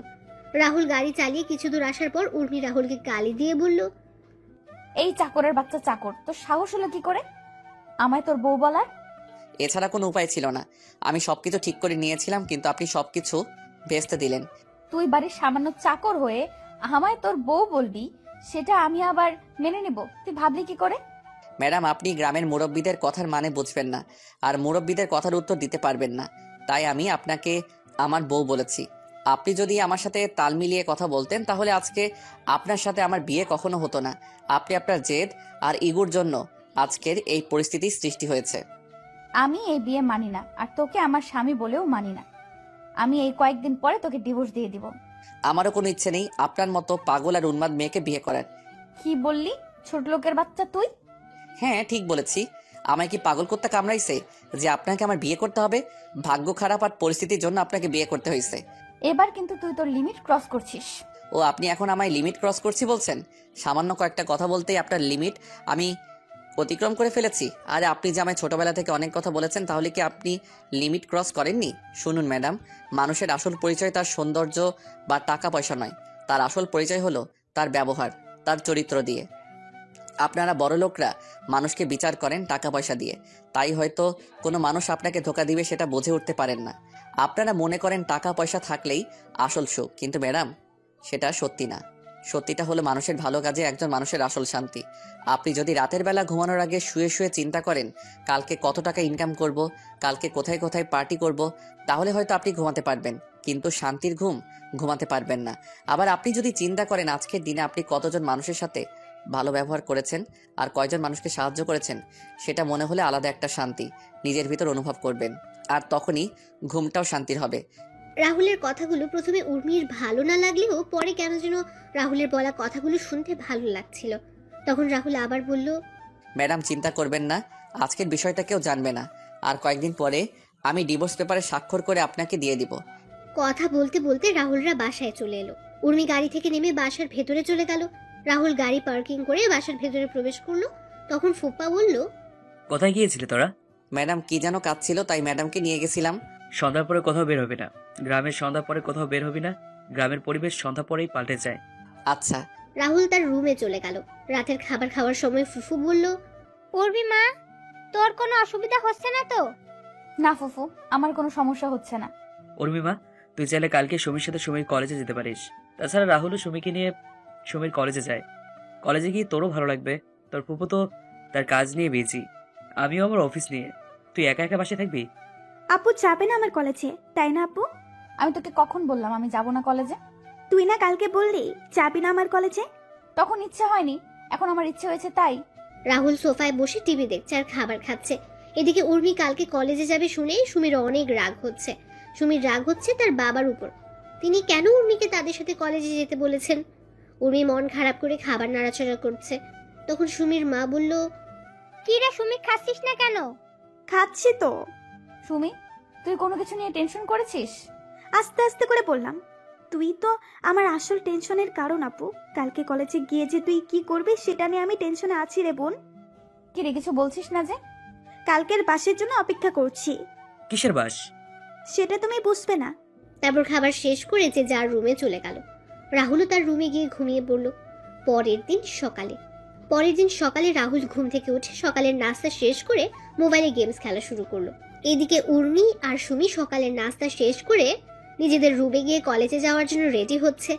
কিছুক্ষণ পর উর্মি আর সুমি রেডি হয়ে নিচে আসলো, আর রাহুল কোনো দিকে নজর না দিয়ে নিজের মোবাইলের স্ক্রিনের দিকে তাকিয়ে রইল। তখন সুমি বলল, এই যে হ্যালো। ব্যস্ত আছি, এখন প্লিজ ডিস্টার্ব করবেন না, তাহলে তো খারাপ হয়ে যাবে। চুপ কর, না হলে তোর। রাহুলের কোনো দিকেই খেয়াল নেই, সে শুধু তার গেম নিয়েই ব্যস্ত। সুমি কোনো উপায় না পেয়ে রাহুলকে জোরে একটা ধাক্কা মারল। সুমির ধাক্কায় রাহুলের জ্ঞান ফিরল। তখন রাহুল সামনে তাকিয়ে দেখতে পেল উর্মি আর সুমি দাঁড়িয়ে আছে। রাহুল ফোন রেখে তাড়াতাড়ি করে গাড়ির কাছে চলে গেল। রাহুলের পেছন পেছন উর্মি আর সুমি গাড়ির কাছে চলে এলো। রাহুল দরজা খুলে দিল। উর্মি পেছনের সিটে গিয়ে বসলো আর সুমি রাহুলের পাশের সিটে গিয়ে বসলো। রাহুল গাড়ি চালানো শুরু করলো। কিছুক্ষণ পর সুমির কলেজে পৌঁছে গেল তারা। সুমি গাড়ি থেকে নেমে উর্মিকে বলল, আপু চল। বল। রাহুলকে উদ্দেশ্য করে বললাম, কি হলো তুমিও আসো? উর্মি ম্যাডামকে দেখে আমি সুমিকে বললাম, না আপনারা যান, আমি এখানে আছি, আর কোনো কিছু দরকার হলে আমাকে বলবেন, আমি পৌঁছে যাব। বললাম না আসার জন্য। না আপনারা যান। এই সুমি, ওকে এত করে বলছিস কেন? ও চাকর, ও গাড়ির কাছেই থাকুক, ওকে কেন ডাকছিস তুই? আপু ও তোদের চাকর, কিন্তু আমাদের জন্য আমাদের অতিথি। কারণ অন্তত তুই আমার কলেজে ওকে চাকর বা অন্য কিছু না বললে খুশি হব। আর কলেজের সবাই বাবাকে সম্মান করে, তাই কলেজের সবার সামনে এমন কোনো আচরণ করিস না যার জন্য বাবার সম্মানহানি না হয়। ওর জন্য তোর এত দরদ কিসে? মানুষ ওই মানুষের জন্য দরদ থাকাটা কি স্বাভাবিক নয় আপু? দেখ আমি ওদের কথা শুনে বুঝতে পারলাম, এদের যদি থামানো না হয় তাহলে দুই বোনের মাঝে ঝগড়া চুল ছিঁড়াছিঁড়ি হতে পারে। তখন বললাম, আমি গাড়িতে আছি, আপনারা আসুন, আর গাড়িতে গ্যাস নেই, আমি বরং গ্যাস নিয়ে আসি। এই বলে আমি সেখান থেকে চলে এলাম।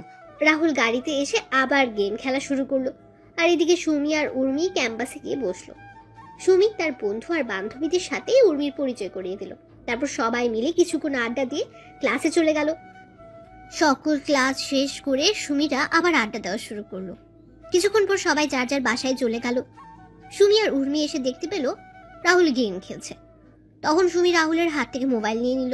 হঠাৎ করে কেউ আমার হাত থেকে মোবাইল নিয়ে নিল। খেলার মাঝে এমনটা করলে বলেন তো কেমনটা লাগে? তা আবার যদি প্রিয় গেম সিওডি হয় তাহলে তো কোনো কথাই নেই। আমি বিরক্ত নিয়ে তাকালাম পাশে। আমি তখন দেখলাম সুমি আর ম্যাডাম দাঁড়িয়ে আছে। আমি গাড়ি থেকে নেমে তাড়াতাড়ি করে গাড়ির দরজা খুলে দিলাম। ওনারা গাড়িতে বসলে আমি আবার গাড়ি চালানো শুরু করলাম। 40 মিনিট পরে সবাই বাসায় এসে পৌঁছালো। দুপুরের খাবার খেয়ে যে যার মতো রুমে গিয়ে ঘুমিয়ে পড়ল। বিকেলে রাহুলের ঘুম ভাঙলে রাহুল ছাদে গিয়ে দোলনায় শুয়ে পড়ল। রাহুল শুয়ে শুয়ে এক দৃষ্টিতে আকাশের দিকে তাকিয়ে আছে। সুমিদের বাসার ছাদে এলেই খারাপ থাকা মনটা নিমেষেই ভালো হয়ে যায় পাখির কিচিরমিচির শব্দে। মানুষের বাসায় ফেরার মতো পাখিরাও ফিরে যাচ্ছে তাদের আসল ঠিকানায়। আর সাথে পাখির কিচিরমিচির শব্দ, ঝাঁকে ঝাঁকে চড়ুই পাখি দেখে মনে হচ্ছে এ যেন পাখিদের মিলন মেলা। দল বেঁধে উড়ে এসে বসে গাছের ডালপালায়। গাছের প্রতিটি শাখা প্রশাখা ভরে ওঠে চড়ুই পাখিতে। আর তাদের কিচিরমিচির শব্দে মুখর থাকে গোটা এলাকা। সুমিদের পাশে এই বিদ্যুৎ কেন্দ্রের বাগানে বিকেল হলেই সমাবেশ হয় শত শত চড়ুই পাখির। সারাদিন স্থানটি ফাঁকাই থাকে, তবে বিকেল হলেই শুরু হয়ে যায় পাখিদের আনাগোনা। ঝাঁকে ঝাঁকে চড়ুই পাখি এসে বসে থাকে পল্লী বিদ্যুৎ সংলগ্ন আশেপাশের গাছপালাগুলোতে। সন্ধ্যার আগ মুহূর্ত পর্যন্ত হাজার হাজার পাখি এসে জড়ো হয় এলাকাটিতে। পাখিদের কলকাকলিতে মুখর হয়ে ওঠে পুরো এলাকা। এ সময় এক অপূর্ব পরিবেশের সৃষ্টি হয়। তখনই রাহুল কারো ছাদের আসার শব্দ শুনতে পেল। রাহুল তাকিয়ে দেখলো সুমি আর উর্মি ছাদে এসেছে। রাহুল সেটা দেখে না দেখার ভান করে শুয়ে শুয়ে পাখিদের আনাগোনা দেখছে। তখন উর্মি সুমিকে বলল, দেখ কেমন করে শুয়ে আছে। ও শুয়ে আছে তাতে তোর কি আপু? আমরা এখানে আসছি সেটা কি ও চোখে দেখতে পাচ্ছে না? আচ্ছা আপু, তুই আমায় একটা কথা বলবি? কি কথা বল। রাহুল কি ছোট থেকে আজ পর্যন্ত তোর সাথে কোনো খারাপ ব্যবহার করেছে? তুই রাহুলকে সবার সামনে অনেক বাজেভাবে অপমান করিস, তারপরও রাহুল তোকে কিছু বলেছে কি? চাকর হয়ে বলবে কি? আপু ও চাকর হলেও কিন্তু আমাদের মতো মানুষও। আচ্ছা আপু, আজকে যদি রাহুল চাকর না হয়ে কোনো ধনী ছেলে হতো আর তুই যদি রাহুলের জায়গায় থাকতি, তাহলে তুই যেভাবে রাহুলকে আঘাত করিস, তাকে অনেক বাজেভাবে সবার সামনে ট্রিট করিস, সেগুলো রাহুল যদি তোর সাথে করতো তাহলে তুই কি সেগুলো সহ্য করে নিতি? আপু, আমরা যেমন কষ্ট পেলে সেগুলো সহজেই প্রকাশ করতে পারি, কিন্তু রাহুল কষ্টগুলো সহজেই প্রকাশ করতে পারে না। রাহুল তার মনের কষ্টগুলো নিজের মাঝে জমিয়ে রাখে। জানিস তো আপু, মানুষ যখন তার নিজের কষ্টগুলো কারোর সাথে শেয়ার করতে পারে না, তখন আকাশের দিকে তাকিয়ে সেই কষ্টগুলো শেয়ার করে। আপু, তারপরেও যদি তুই চাস তাহলে আমি রাহুলকে এখান থেকে তুলে দিচ্ছি। সুমির কথাগুলো শুনে কেন যেন উর্মির মনে কিছুটা মায়া হলো রাহুলের জন্য। তখন উর্মি রাহুলের চেহারার দিকে তাকালো। আসলেই তো রাহুলের চেহারায় কষ্টের চাপ। তখন উর্মি মনে মনে বলল, সত্যি তো ওর চেহারায় কষ্টের ছাপ স্পষ্ট। না, আমার ওর সাথে এমনটা করা ঠিক হয়নি। সত্যি তো আমি কষ্ট পেলে আমার কষ্টগুলো মা বাবা বা পরিবারের সবার সাথে শেয়ার করতে পারি, কিন্তু রাহুলের তো কোনো পরিবার নেই যে রাহুল তার কষ্টগুলো কারোর সাথে শেয়ার করবে। আমার শত অপমান সহ্য করেও আমায় কোনো একটা কটু কথা বলেনি, কিন্তু রাহুলকে দেখলেই কেন জানি অনেক রাগ হয়। নিজের রাগটাকে কেন জানি কন্ট্রোল করতে পারি না। না, সামনে থেকে ওর সাথে আর এমন করব না। এদিকেও সুমি তাকিয়ে দেখতে পেল উর্মি রাহুলের দিকে তাকিয়ে আছে। তখন সুমি উর্মিকে ধাক্কা দিয়ে বলল, আচ্ছা আপু তুই দাঁড়া, আমি রাহুলকে তুলে দিচ্ছি দোলনা থেকে। সুমিকে আটকে দিয়ে বললাম, না লাগবে না, চল নিচে চল, ও ওর মতো থাকুক। চল ফুফু আর ফুফার সাথে কথা বলি গিয়ে। সুমি উর্মির কথা শুনে একটু মুচকি হাসলো। উর্মি সুমিকে আর কথা বলার সুযোগ না দিয়ে নিচে চলে গেল। সন্ধ্যাবেলা রাহুল ছাদ থেকে নেমে নিচে চলে গেল। সবাই একসাথে বসে নাস্তা করলো সন্ধ্যায়, কিন্তু রাহুলকে দেখে মনে হচ্ছে রাহুল কিছু নিয়ে টেনশনে আছে।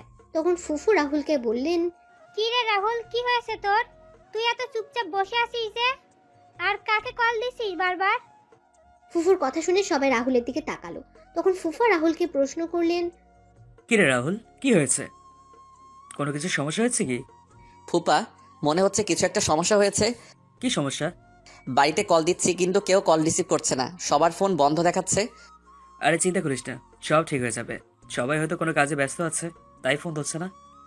রাহুলের কথা শুনে উর্মি ফোন দিল তার বাবা চাচা চাচির নম্বরে, কিন্তু সবার ফোন বন্ধ দেখাচ্ছে। তখন উর্মি বলল, ফুফা, ও তো ঠিক বলছে, সবার ফোন বন্ধ। আমি এখন কল দিয়েছিলাম। ফুপা, আমার মনে হয় একবার বাড়িতে যাওয়া আমার উচিত হবে। আরে চিন্তা করিস না, রাতে কোনো কাজে ব্যস্ত আছে হয়তো, তাই ধরছে না। আর কালকে কথা হয়েছিল আমার ভাইয়ের সাথে, ভাই বললো আজকে কি যেন একটা বড় ডিল হবে, তাই সবাই ওই কাজে বিজি এখন, তার জন্য হয়তো কল ধরছে না। চিন্তা করিস না, হাতের কাজ শেষ হলে তোদের সাথে যোগাযোগ করবে। আরে তোরা খাওয়া দাওয়া কর শান্তিতে। রাহুলের কেমন যেন টেনশন হচ্ছে। রাহুল একের পর এক কল দিয়ে যাচ্ছে কিন্তু ফোন বন্ধ আসছে। রাতের খাবার খেয়ে সবাই ঘুমিয়ে পড়ল। পরের দিন সকালে রাহুল সুমিকে নিয়ে কলেজে গেল। কলেজ থেকে ফেরার পথে সুমি রাহুলকে গাড়ি থামানোর জন্য বলল। রাহুল গাড়ি থামিয়ে বলল, কি হলো, এভাবে গাড়ি থামানোর মানে কি? তোমার সাথে আমার কথা আছে। তোর মতে পিচ্ছির আবার কি কথা? আরে আমার কথা শুনবে না? আমায় রাগাবে? আচ্ছা বল, কি বলবি? I think. তুমি চিন্তা করো। আরে আগে আমার পুরো কথাটা তো শুনবেন। জি বলেন, কি বলবেন? আমি মনে করি আমি তো। সুমি আর কিছু বলার আগেই রাহুলের ফোন বেজে উঠল। রাহুল সুমিকে থামিয়ে ফোন বের করে দেখতে পেল একটা অপরিচিত নম্বর থেকে কল এসেছে। অপরিচিত নম্বর দেখে রাহুল কল রিসিভ করেনি, কিন্তু কয়েকবার রিং হওয়ার পর রাহুল ফোন রিসিভ করে বলল, হ্যালো, কে বলছেন? রাহুলের প্রশ্ন শুনে ওপাশ থেকে কি উত্তর আসলো সেটা শোনা যায়নি, তবে রাহুল যা শুনলো সেটা শুনে রাহুল কিছু বলবে তার শক্তি বোধ হয় রাহুলের শরীরেই নেই। কিছু বলার আগে রাহুল যা শুনতে পায় তাতে করে রাহুলের মাথায় যেন আকাশ ভেঙে পড়ল। রাহুল মাথায় হাত দিয়ে বসে পড়ল মাটিতে। তখন সুমি রাহুলের কাছে এসে রাহুলের ফোন হাতে নিয়ে বলল, হ্যালো, কে? হ্যালো, কি হলো? কথা বলছেন না যে? ওপাশ থেকে কোনো কথা বলছে না, শুধু চাপা কান্নার আওয়াজে ভেসে আসছে। তারপর ফোন কেটে দিলাম। রাহুলের কাছে গিয়ে রাহুলকে বললাম, কি হলো, হঠাৎ করে বসে পড়লে কেন? আর কে কল দিয়েছিল? কি বললো ফোন দিয়ে? রাহুল কোনো কথা বলছে না, মাথায় হাত দিয়ে নিচু হয়ে বসে আছে। সুমি একের পর এক প্রশ্ন করেই যাচ্ছে, কিন্তু রাহুল কিছুই বলছে না। হঠাৎ করে রাহুল বসা থেকে দাঁড়িয়ে গেল। রাহুল বলল, এখন আমায় বাসায় যেতে হবে।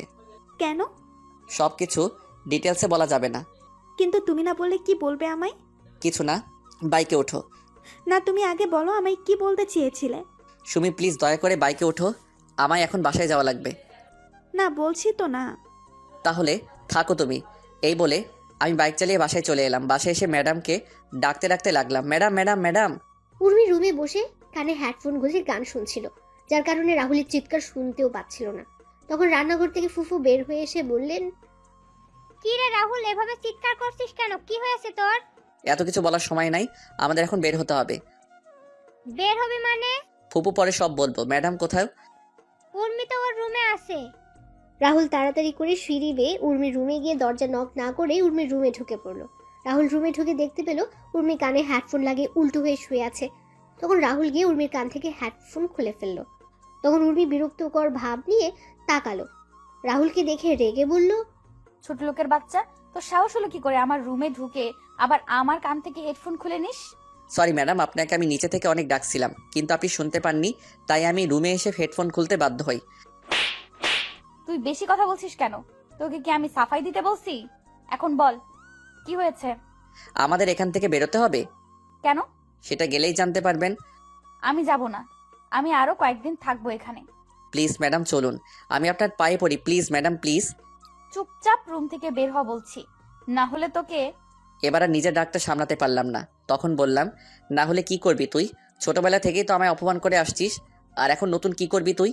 ছোট লোকের বাচ্চা, তুই আমায় তুই করে কথা বলছিস? তোকে তো আমি। উর্মি যেই রাহুলকে মারার জন্য হাত তুললো, তখন রাহুল উর্মির গালে ঠাস ঠাস করে দুটো থাপ্পড় বসিয়ে দিল। উর্মি থাপ্পড়গুলো খেয়ে অবাক হয়ে রাহুলের দিকে তাকিয়ে আছে। তখন রাহুল বলল, কোনো কথা না বলে চুপচাপ গাড়িতে গিয়ে বসেন। কুত্তার বাচ্চা, তুই আমায় থাপ্পড় মারলি, দেখ আমি তোর কি অবস্থা করি। রাহুল উর্মির হাত ধরে উর্মিকে নিয়ে সিঁড়ি বেয়ে নিচে এসে উর্মিকে গাড়িতে বসে রাহুলও গাড়িতে বসে পড়ল। রাহুল গাড়ি স্টার্ট দিল। এদিকে রাহুল আর উর্মি যাওয়ার দিকে অবাক হয়ে তাকিয়ে আছেন ফুফু। ফুফুর ঘোর কাটলো সুমির ধাক্কা দেওয়াতে। তখন সুমি তার মাকে বলল, মা কি হলো, তুমি এখানে কি করছো? রাহুল হঠাৎ করে বাসায় এসে উর্মিকে জোর করে গাড়িতে তুলে নিয়ে চলে গেল। ওরা চলে গেল আর তুমি ওদের আটকাতে পারলে না? রাহুল তো কোনো কথা বলার সুযোগই দিল না। ধুর, তুমি যে কি করো? কথাটা বলে সুমি ঘরে ভেতরে ঢুকে সোফায় বসে রাহুলের নম্বরে কল দিল, কিন্তু রাহুল বারবার ফোন কেটে দিচ্ছে। এদিকে উর্মি রাহুলকে নানা রকমের কথা বলে গালি দিচ্ছিল, কিন্তু রাহুল সেই দিকে কোনো কথাই কানে নিচ্ছিল না। রাহুল গাড়ি বেপরোয়া গতিতে চালাতে শুরু করলে রাহুলকে উর্মি বলল, ছোট লোকের বাচ্চা, কি করছিস কি? গাড়ি এভাবে চালাচ্ছিস কেন? গাড়ির কোনো ক্ষতি হলে তোর অবস্থাও কিন্তু খারাপ হয়ে যাবে। অবশ্য তোর আজকে এমন অবস্থা করব সেটা তুই কল্পনাও করতে পারবি না। আমার গায়ে হাত তোলা, তাই না? তুই বুঝবি উর্মি চৌধুরী কি জিনিস। উর্মি ম্যাডাম পাগলের মতো তার প্রলাপ করেই যাচ্ছেন। আমি সেদিকে মনোযোগ না দিয়ে আমি চিন্তা করছি ফোনে আসার খবরটা যেন সত্যি না হয়। আমরা বাসায় পৌঁছাতে পৌঁছাতে বোধহয় অনেক লেট করে ফেলেছি। আমরা বাসায় এসে দেখতে পেলাম সবাই বাসার বাগানে বসে আছে। আমি গাড়ি থেকে সবার কাছে গিয়ে ছোট আব্বুকে বললাম, ছোট আব্বু তোমরা এখানে? বাবারে, আমাদের সব কিছু কেড়ে নিয়েছো। কে ছোট আব্বু? আমরা ওকে নিজের ছেলের মতোই মনে করতাম, কিন্তু ও যে আমাদের পিছন দিয়ে চোরের মতোই ছুরি মেরে দিল, এটাই হয়তো আমাদের কপালে লেখা ছিল। ছোট আব্বু, চাচা চাচি, দাদিমা কান্না করছে। সবচেয়ে আমার কষ্ট লাগছে দাদিমার জন্য। দাদিমাকে এই বয়সে এভাবে বাসার বাইরে থাকতে হবে। সবাইকে শান্ত করার চেষ্টা করছিলাম, তখন ম্যাডাম ছোট আম্মুকে বললেন, মা, তোমরা এইভাবে বাসার বাইরে কেন? আমাদের সব জিনিসপত্র বাইরে দেখছি, বাড়িতে পুলিশ অফিসার, উকিল, এসবের মানে কি? যাও, তোমার ভালোবাসার মানুষকে গিয়ে সেটা জিজ্ঞেস করো। মানে? আমি তোকে আগেই বলেছিলাম একে বিশ্বাস করিস না। দেখলি তো তুই, আজকে ওর জন্য আমরা রাস্তায় নেমে এসেছি। আমি বলছি, চুপ থাক তুই। আজকে ছোট আব্বুরা কার জন্য রাস্তায় এসে নেমেছে সেটা আপনি জানেন? বলছি না চুপ। তুই কি বললি? আর কে আছে এর পেছনে? আপনার হবু স্বামী, আপনার বয়ফ্রেন্ড জয়। রাহুলের কলার চেপে ধরে বললাম, জয়কে নিয়ে একদম মিথ্যা কথা বললে আমি তোকে খুন করে ফেলবো। তুই বাড়ির চাকরের মতো থাকবি, আমাদের কথার মাঝে কথা বলতে আসবি না একদম। তখন জয় বাসা থেকে বের হয়ে আসলো। জয় এসে উর্মিকে উদ্দেশ্য করে বলল, জানো রাহুল সত্যি বলছে এইসব। রাহুলের সামনে থেকে জয়ের সামনে গিয়ে বললাম, কি বলছো কি তুমি এসব? হ্যাঁ জানো, তুমি যা শুনেছো সেটাই সত্যি। এই বাড়ি গাড়ি, এই সম্পত্তি হাতিয়ে নেওয়ার জন্য আমি অনেক কিছু করেছি, আর ফাইনালি আমি আমার প্ল্যানে জয়ী হলাম। জয়, মজা করার সময় এটা না। আরে আমি মজা করছি না তো, আমি সিরিয়াসলি বলছি। উর্মি জানেন, এই সম্পত্তি হাতিয়ে নেওয়ার জন্য আমি তোমার সাথে ভালোবাসার নাটক করি, তোমার পেছনে কুত্তার মতো ঘুরে বেরিয়েছি। আস্তে আস্তে তোমার থেকে সকল ইনফরমেশন কালেক্ট করে তারপর আমি আমার কাজে নেমে পড়ি, আর এখন তোমরা তোমাদের বাড়ির বাইরে। Now get lost my home and get lost my life. ও হ্যাঁ, তোমায় একজনের সাথে পরিচয় করিয়ে দিতে ভুলে গেছি, একটু দাঁড়াও। Lisa, meet my wife Lisa. জয়ের কথাগুলো শুনে উর্মির চোখে যেন অমাবস্যার অন্ধকার নেমে এলো। উর্মি জয়ের কলার চেপে ধরে বলল, ওই কুত্তার বাচ্চা, তুই আমায় এভাবে ঠকালি কেন? জয় ঠাস ঠাস করে দুটো থাপ্পড় উর্মির গালে বসিয়ে দিয়ে বলল, তোমার মতো নষ্টা আর অহংকারী মেয়েকে কাজে ব্যবহার করা যায়, কিন্তু ভালোবাসা যায় না। আর এই জয়ের রুচি এত খারাপ হয়ে যায়নি যে তোমার মতো একটা বাজারি মেয়েকে ভালোবাসবো? তুই ছিলি আমার দাবার চালের গুটি, তোকে দিয়েই আমি গেমটা জিতে নিলাম। গেম শেষ, সাথে তুইও। এখন শ্মশান মানে আমার বাড়ি থেকে বের হয়ে যাও, না হলে ঘাড় ধাক্কা দিয়ে বের করে দিব। রাহুল যখন সবাইকে নিয়ে চলে আসছিল তখন জয় রাহুলকে উদ্দেশ্য করে বলল, কিরে রাহুল, তুই এই দিকে কোথায় যাচ্ছিস? তুই চাইলেই থাকতে পারিস আমাদের সাথে, আর ওদের মতো এত পশু না যে তোর সাথে খারাপ ব্যবহার করব।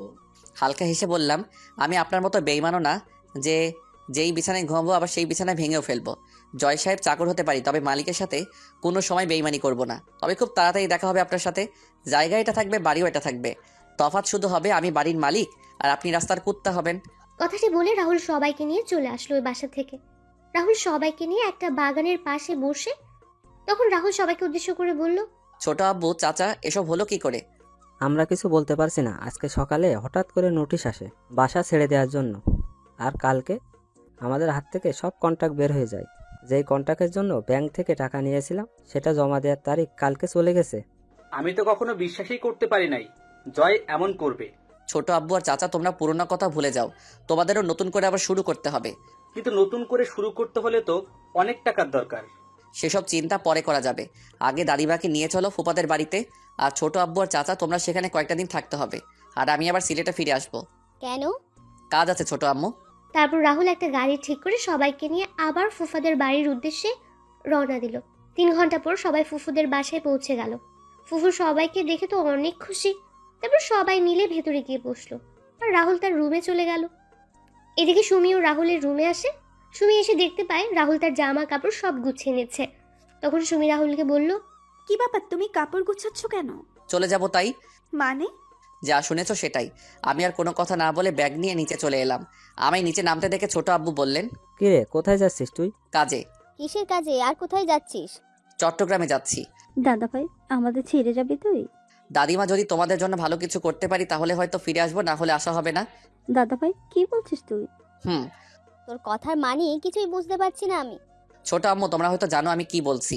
ভালো থেকো সবাই। আর যদি সৃষ্টিকর্তার কৃপায় হয় আর কিছু করতে পারি তাহলে হয়তো আবার দেখা হবে। দিব এক থাপ্পড়। তুই কি থেকে কি শুনেছিস আর সেটা নিয়ে এসব চিন্তা করছিস? আর এইগুলো চিকিৎসা করলে ভালো হয়ে যায়। তুই এই নিয়ে চিন্তা করিস না, তুই ভালো হয়ে যাবি একদম। হয়তোবা তার উল্টোটা হতে পারে। ছোট আব্বু, চাচা আর চাচি, তোমাদের অনেক মনে পড়বে।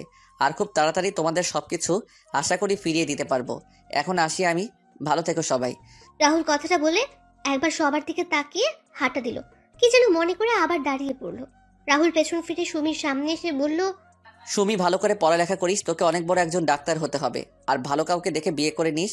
আর আমায় নিয়ে উল্টাপাল্টা চিন্তা করা বন্ধ কর। তোর সামনে একটা উজ্জ্বল ভবিষ্যৎ দাঁড়িয়ে আছে। ফুপু আর ফুপা তোর থেকে অনেক ভালো কিছু আশা করে। তুই তাদের সেই আশাটুকু এভাবে শেষ করে দিস না। রাহুলের কথা শুনে সুমি এবার কান্না করে দিল।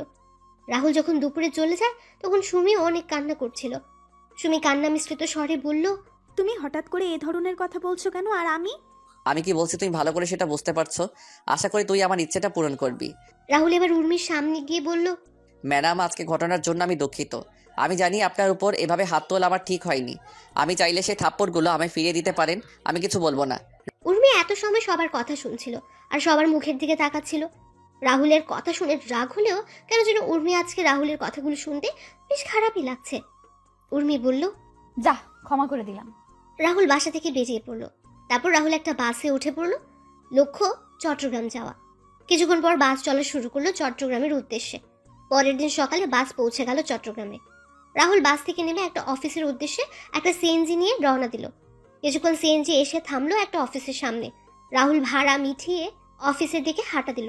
তখন দারোয়ান রাহুলের পথ আটকে দাঁড়ালো। দারোয়ান রাহুলকে বলল, কোথায় করেন আপনি?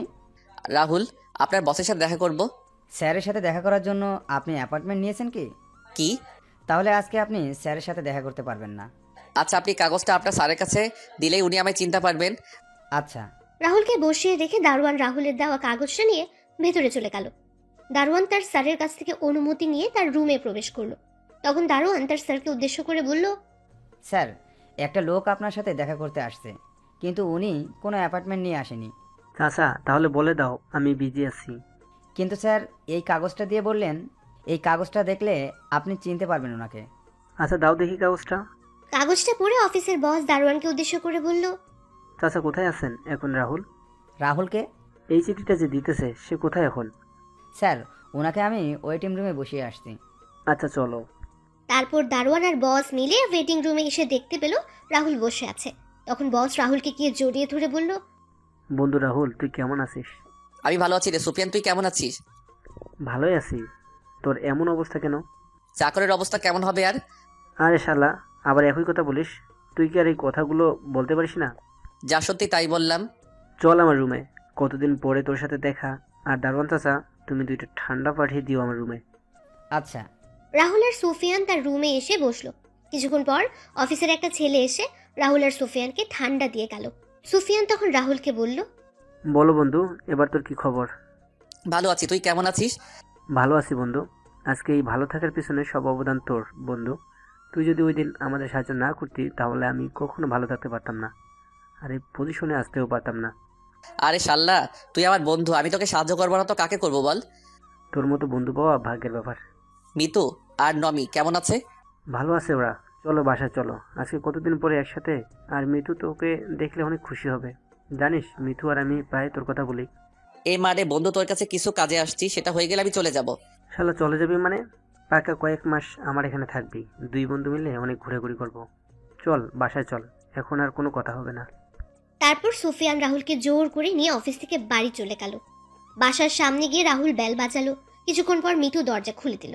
সুফিয়ানকে দেখে মিতু বলল, কি ব্যাপার, তুমি এই সময় বাড়িতে? আমি আর আমার সাথে একজন আছে, যাকে দেখলে তুমি অনেক খুশি হয়ে যাবে। ও আচ্ছা, তাই নাকি? তাহলে দেখি কে আছে। মিতুর কথা শুনে সুফিয়ান ঘুরে দাঁড়ালো। তখন মিতু দেখতে পেল রাহুল দাঁড়িয়ে আছে। রাহুলকে দেখে মিতু রাহুলকে জড়িয়ে ধরলো। মিতু বলল, আরে রাহুল, তুই কেমন আছিস? ও ভালো আছি, তুই কেমন আছিস? অনেক ভালো আছি রে, আয় ভেতরে আয়। ভেতরে গিয়ে বসার পর রাহুল সুফিয়ানকে বলল, সুফিয়ান, তোর সাথে কথা ছিল, আর আমায় সিলেট ফিরতে হবে। ওই হারামি, এখন কয়েক মাস সিলেটে যাওয়া হচ্ছে না তোর। তুই এখন আমাদের সাথে কয়েক মাস থাকবি। তা হয় না রে মিতু, আমার হাতে সময় কম কিন্তু কাজ অনেক। ও, আর কোনো কথা না বলে খাবার টেবিলে আয়, খাওয়া দাওয়া শেষ করে বাকি কথা হবে। রাহুল আর সুফিয়ান খাবার টেবিলে বসতেই নমি এসে রাহুলকে মামা মামা ডেকে রাহুলের কোলে উঠে গেল।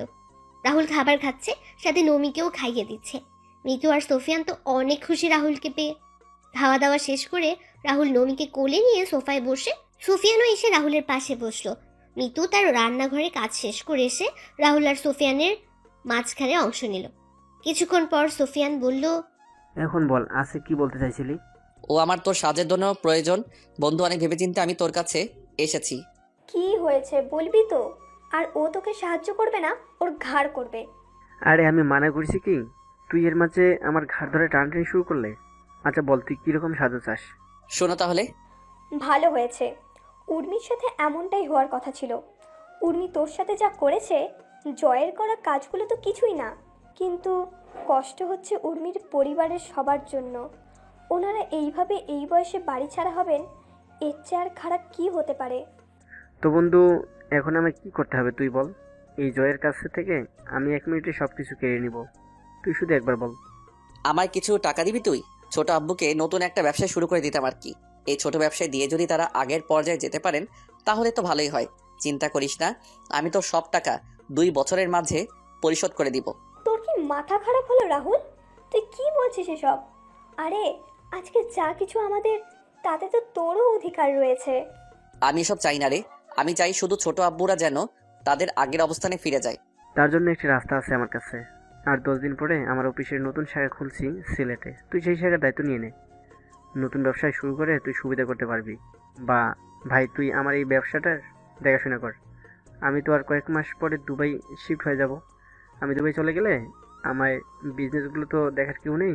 তুই যদি আমার বিজনেসগুলোর দায়িত্ব নিয়ে নিস তাহলে আমি শান্তিতে থাকতে পারবো।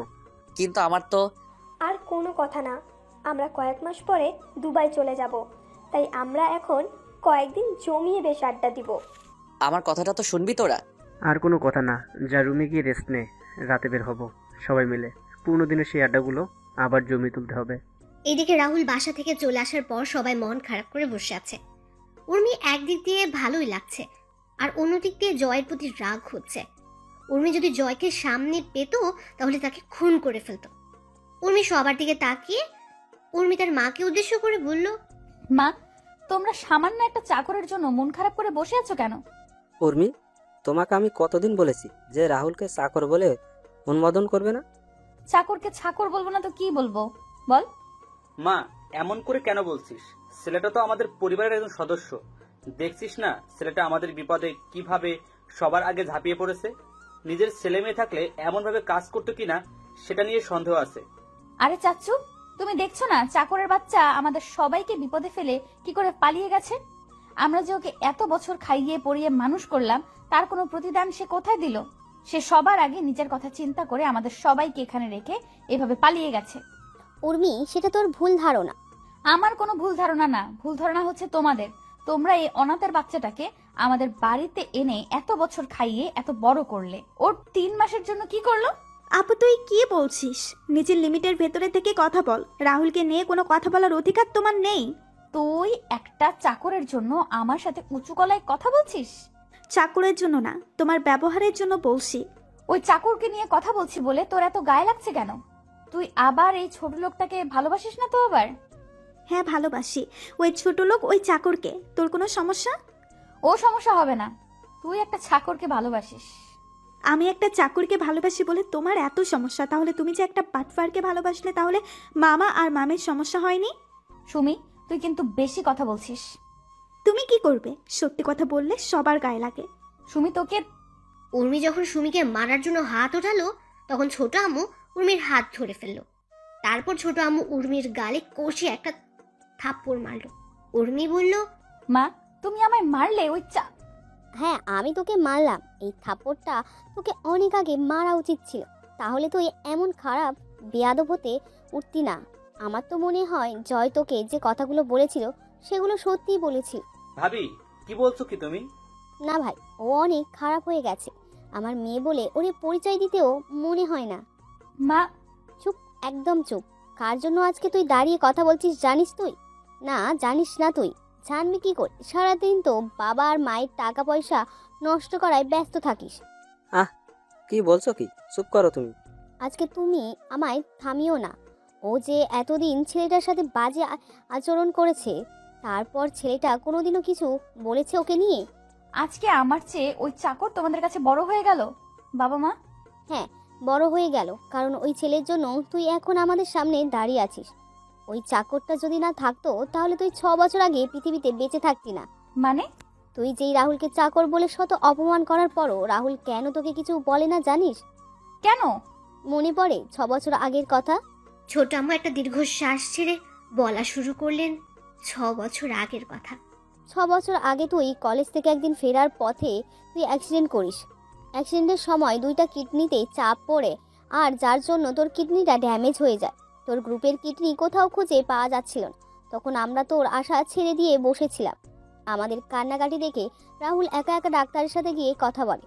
ডাক্তার রাহুলকে দেখে মানা করে দেয়, কিন্তু রাহুল ডাক্তারের পায়ে ধরে বলে, ডাক্তার, আমার রক্ত আর উর্মির রক্তের গ্রুপ কিন্তু একই, প্লিজ আমার কিডনিগুলো নিয়ে নিন, তাহলে উর্মি বেঁচে যাবে। না, আমি পারবো না। তোমার এত কম বয়সে কিডনি ডোনেট করা বেআইনি।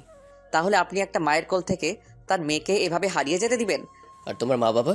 আমার মতো অনাথের আবার মা বাবা তো উর্মির বাবা মা। মানে? ডাক্তার, আমি অনাথ। উর্মির বাবা আর মা আমাকে তাদের বাসায় থাকার জায়গা দিয়েছেন। আমায় নিজের ছেলের মতো স্নেহ দিয়ে বড় করেছেন। আমায় কখনো বাবা আর মায়ের অভাব বুঝতে দেননি। এখন আপনি বলেন, আমার কি ওদের মেয়ের জীবন বাঁচানো উচিত না? আমার কোনো কিছুর প্রয়োজন হলে সেটা আমি বলার আগে আমার জন্য নিয়ে আসেন। জানেন ডাক্তার, ছোট আব্বু আর ছোট আম্মুর বিয়ের কয়েক বছর পর উর্মির জন্ম হয়। উর্মির জন্মের পর চৌধুরী বাড়ির সবাই কি যে খুশি হয় সেটা আপনাকে আমি বলে বোঝাতে পারবো না।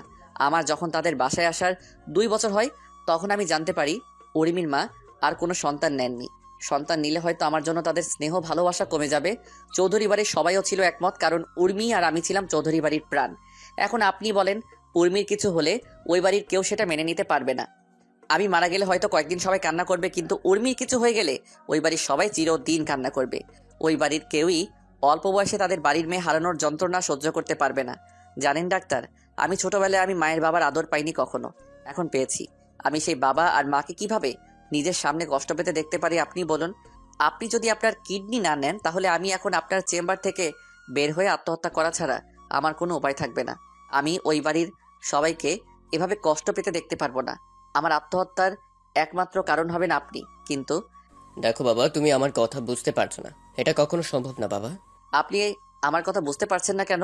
আপনি কি চাইছেন আমার ছোট আব্বু আর ছোট আম্মু আমার চোখের সামনে এভাবে কষ্ট পাক? আমি সেটা সন্তান হয়ে কিভাবে মেনে নিব? কিন্তু ডাক্তারের পায়ে ধরে বললাম, আমি আপনার পায়ে পড়ি ডাক্তার, আপনি উর্মিকে বাঁচিয়ে দিন। তা না ছাড়া আমার মরা ছাড়া আর কোনো উপায় থাকবে না। আচ্ছা, আমি দেখছি। তারপর ডাক্তার নার্সকে দেখে রাহুলের রক্তের গ্রুপ পরীক্ষা করে এক ব্যাগ রক্ত নিতে বললেন। 2 ঘন্টা পর রাহুলের অপারেশন শুরু হয়। রাহুলকে অ্যানেস্থেশিয়া দেওয়ার পর ও রাহুলের পেট যখন কাটা হয়, রাহুলের শরীর তখন কেমন যেন খিচে আসছিল। যখন কিডনি বের করা হচ্ছিল তখন রাহুলের মুখ দিয়ে ফেনা বের হয়ে আসে। রাহুলের কিডনি বের করার জন্য অপারেশন হচ্ছে, আর রাহুল শরীরটা কেমন যেন ঠান্ডা হয়ে আসছে। তারপর রাহুল হঠাৎ করে অজ্ঞান হয়ে যায়। 3 ঘন্টার অপারেশন শেষে ডাক্তার অপারেশন থিয়েটার থেকে বের হয়। ডাক্তার উর্মির বাবা, মা আর চাচার সামনে গিয়ে বলল, চৌধুরী সাহেব, আপনার মেয়ের অপারেশন হয়ে গেছে। সে এখন বিপদমুক্ত। জ্ঞান ফেরার আগ পর্যন্ত তাদের আইসিইউ রাখা হয়েছে। ডাক্তারের কথা শুনে 3 জনই দাঁড়িয়ে গেল। সবার মুখে হাসি ফুটে উঠল। তখন উর্মির বাবা ডাক্তারকে বললেন, ডাক্তার, আপনারা বললেন কিডনি পাওয়া যায়নি, তাহলে? কিডনি পাওয়া যায়নি, তবে একটা ছেলে তার কিডনি স্বেচ্ছায় দিয়েছে। তার 2টা কিডনি আমরা আপনার মেয়েকে আর আপনার মেয়ের কিডনিগুলো ওই ছেলেকে লাগিয়ে দিয়েছি। কিন্তু এতে তো ডাক্তার ছেলেটা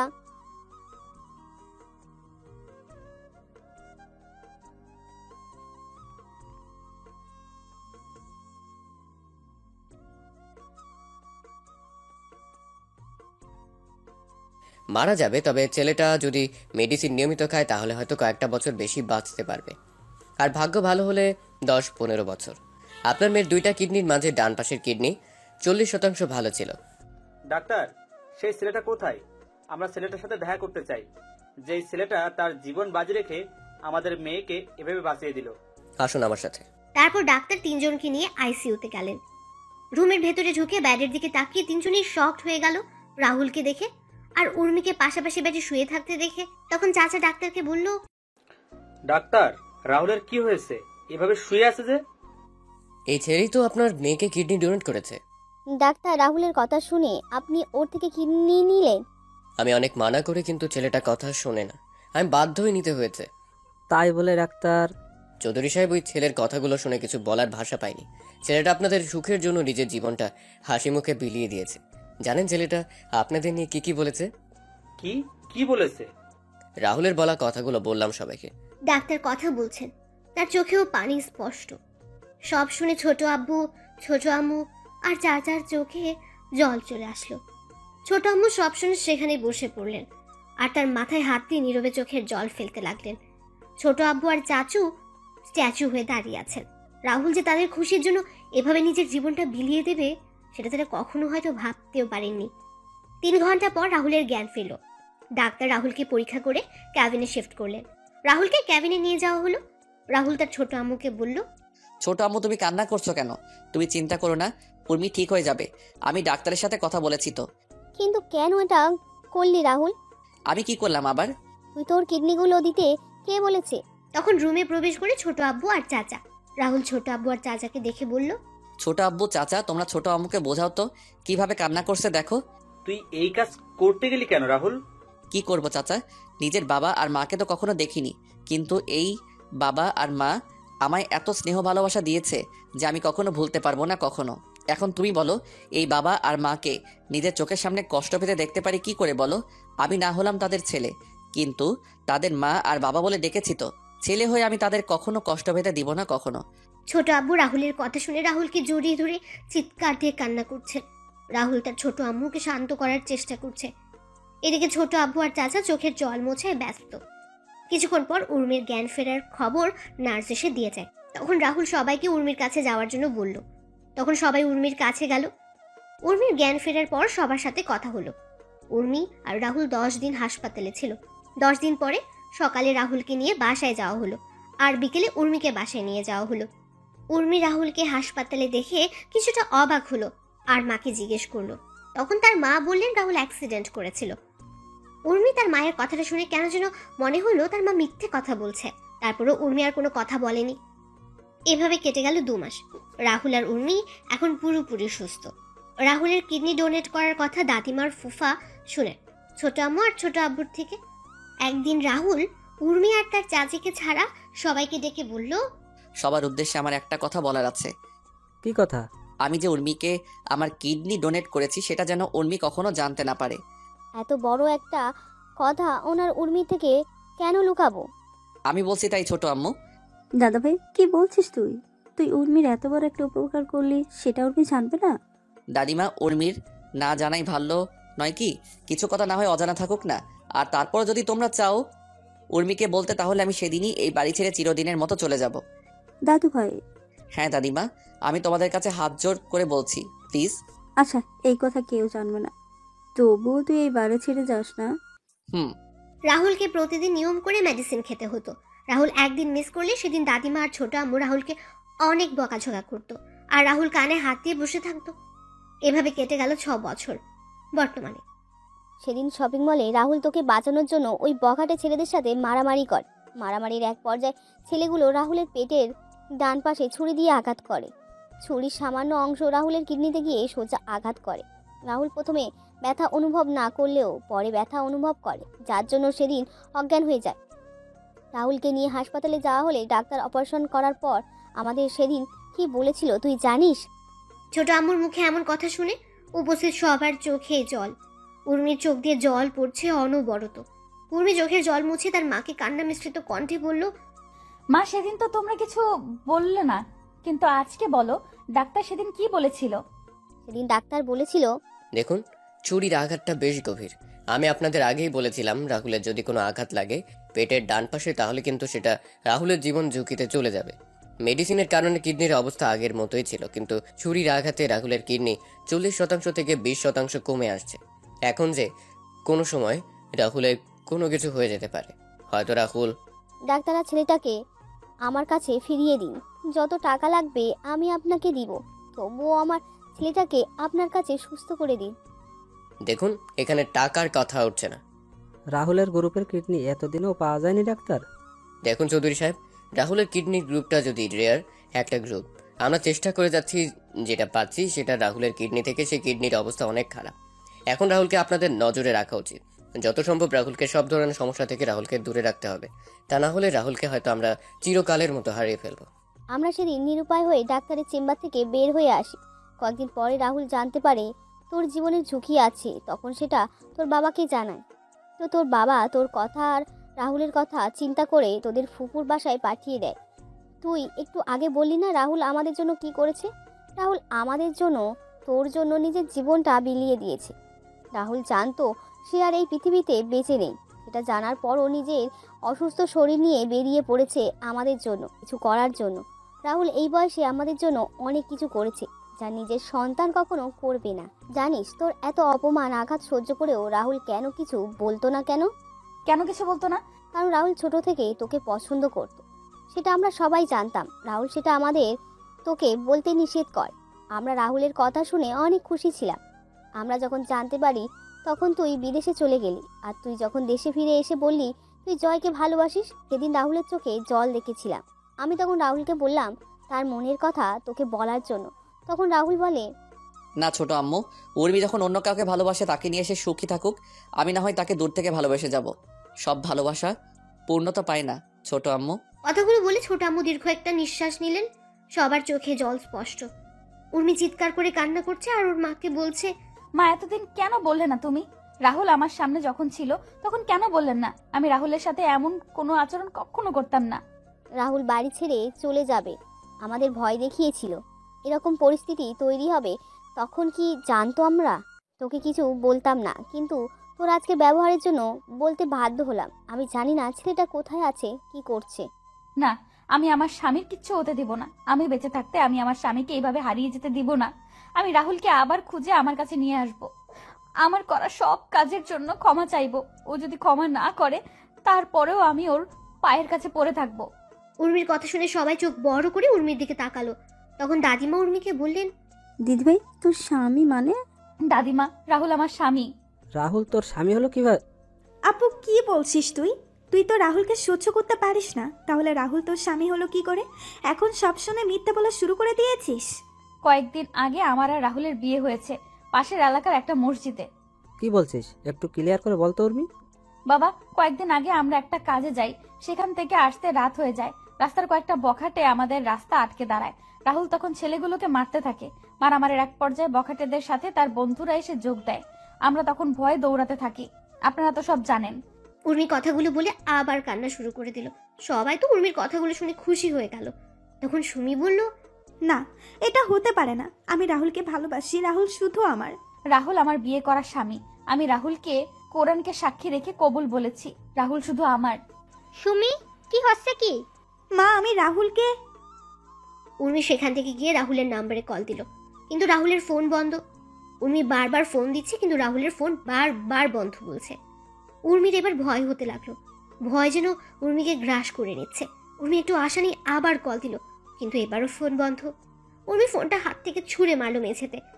উর্মি মাথায় হাত দিয়ে বসে পড়লো। উর্মির মনে হতে লাগলো সে কতবার রাহুলকে অপমান করেছে, আঘাত করেছে। উর্মি নিজের কাজের জন্য এখন অনুশোচনা করছে। উর্মি তাড়াতাড়ি করে বসা থেকে দাঁড়িয়ে নিচে নেমে এসে তার মা আর বাবাকে বলল, দিদিভাই চিন্তা করিস না, রাহুল দাদাভাই খুব তাড়াতাড়ি ফিরে আসবে। বড় কাকা, ছোট কাকা আর জামাই বাবা, তোমরা রাহুলকে তাড়াতাড়ি খুঁজে বের করে নিয়ে আসো। দিদিভাই তুই চিন্তা করিস না, আমি ওদের বলছি, ওরা রাহুলকে খুঁজে নিয়ে আসবে। ছোট আব্বু, চাচা আর ফুফা রাহুলের খোঁজে বেরিয়ে পড়লেন। শত চেষ্টা করেও রাহুলের খোঁজ পাওয়া গেল না। তারা অসহায়ের মতো ফিরে এলেন। উর্মিও পাগলামো শুরু করে দিয়েছে।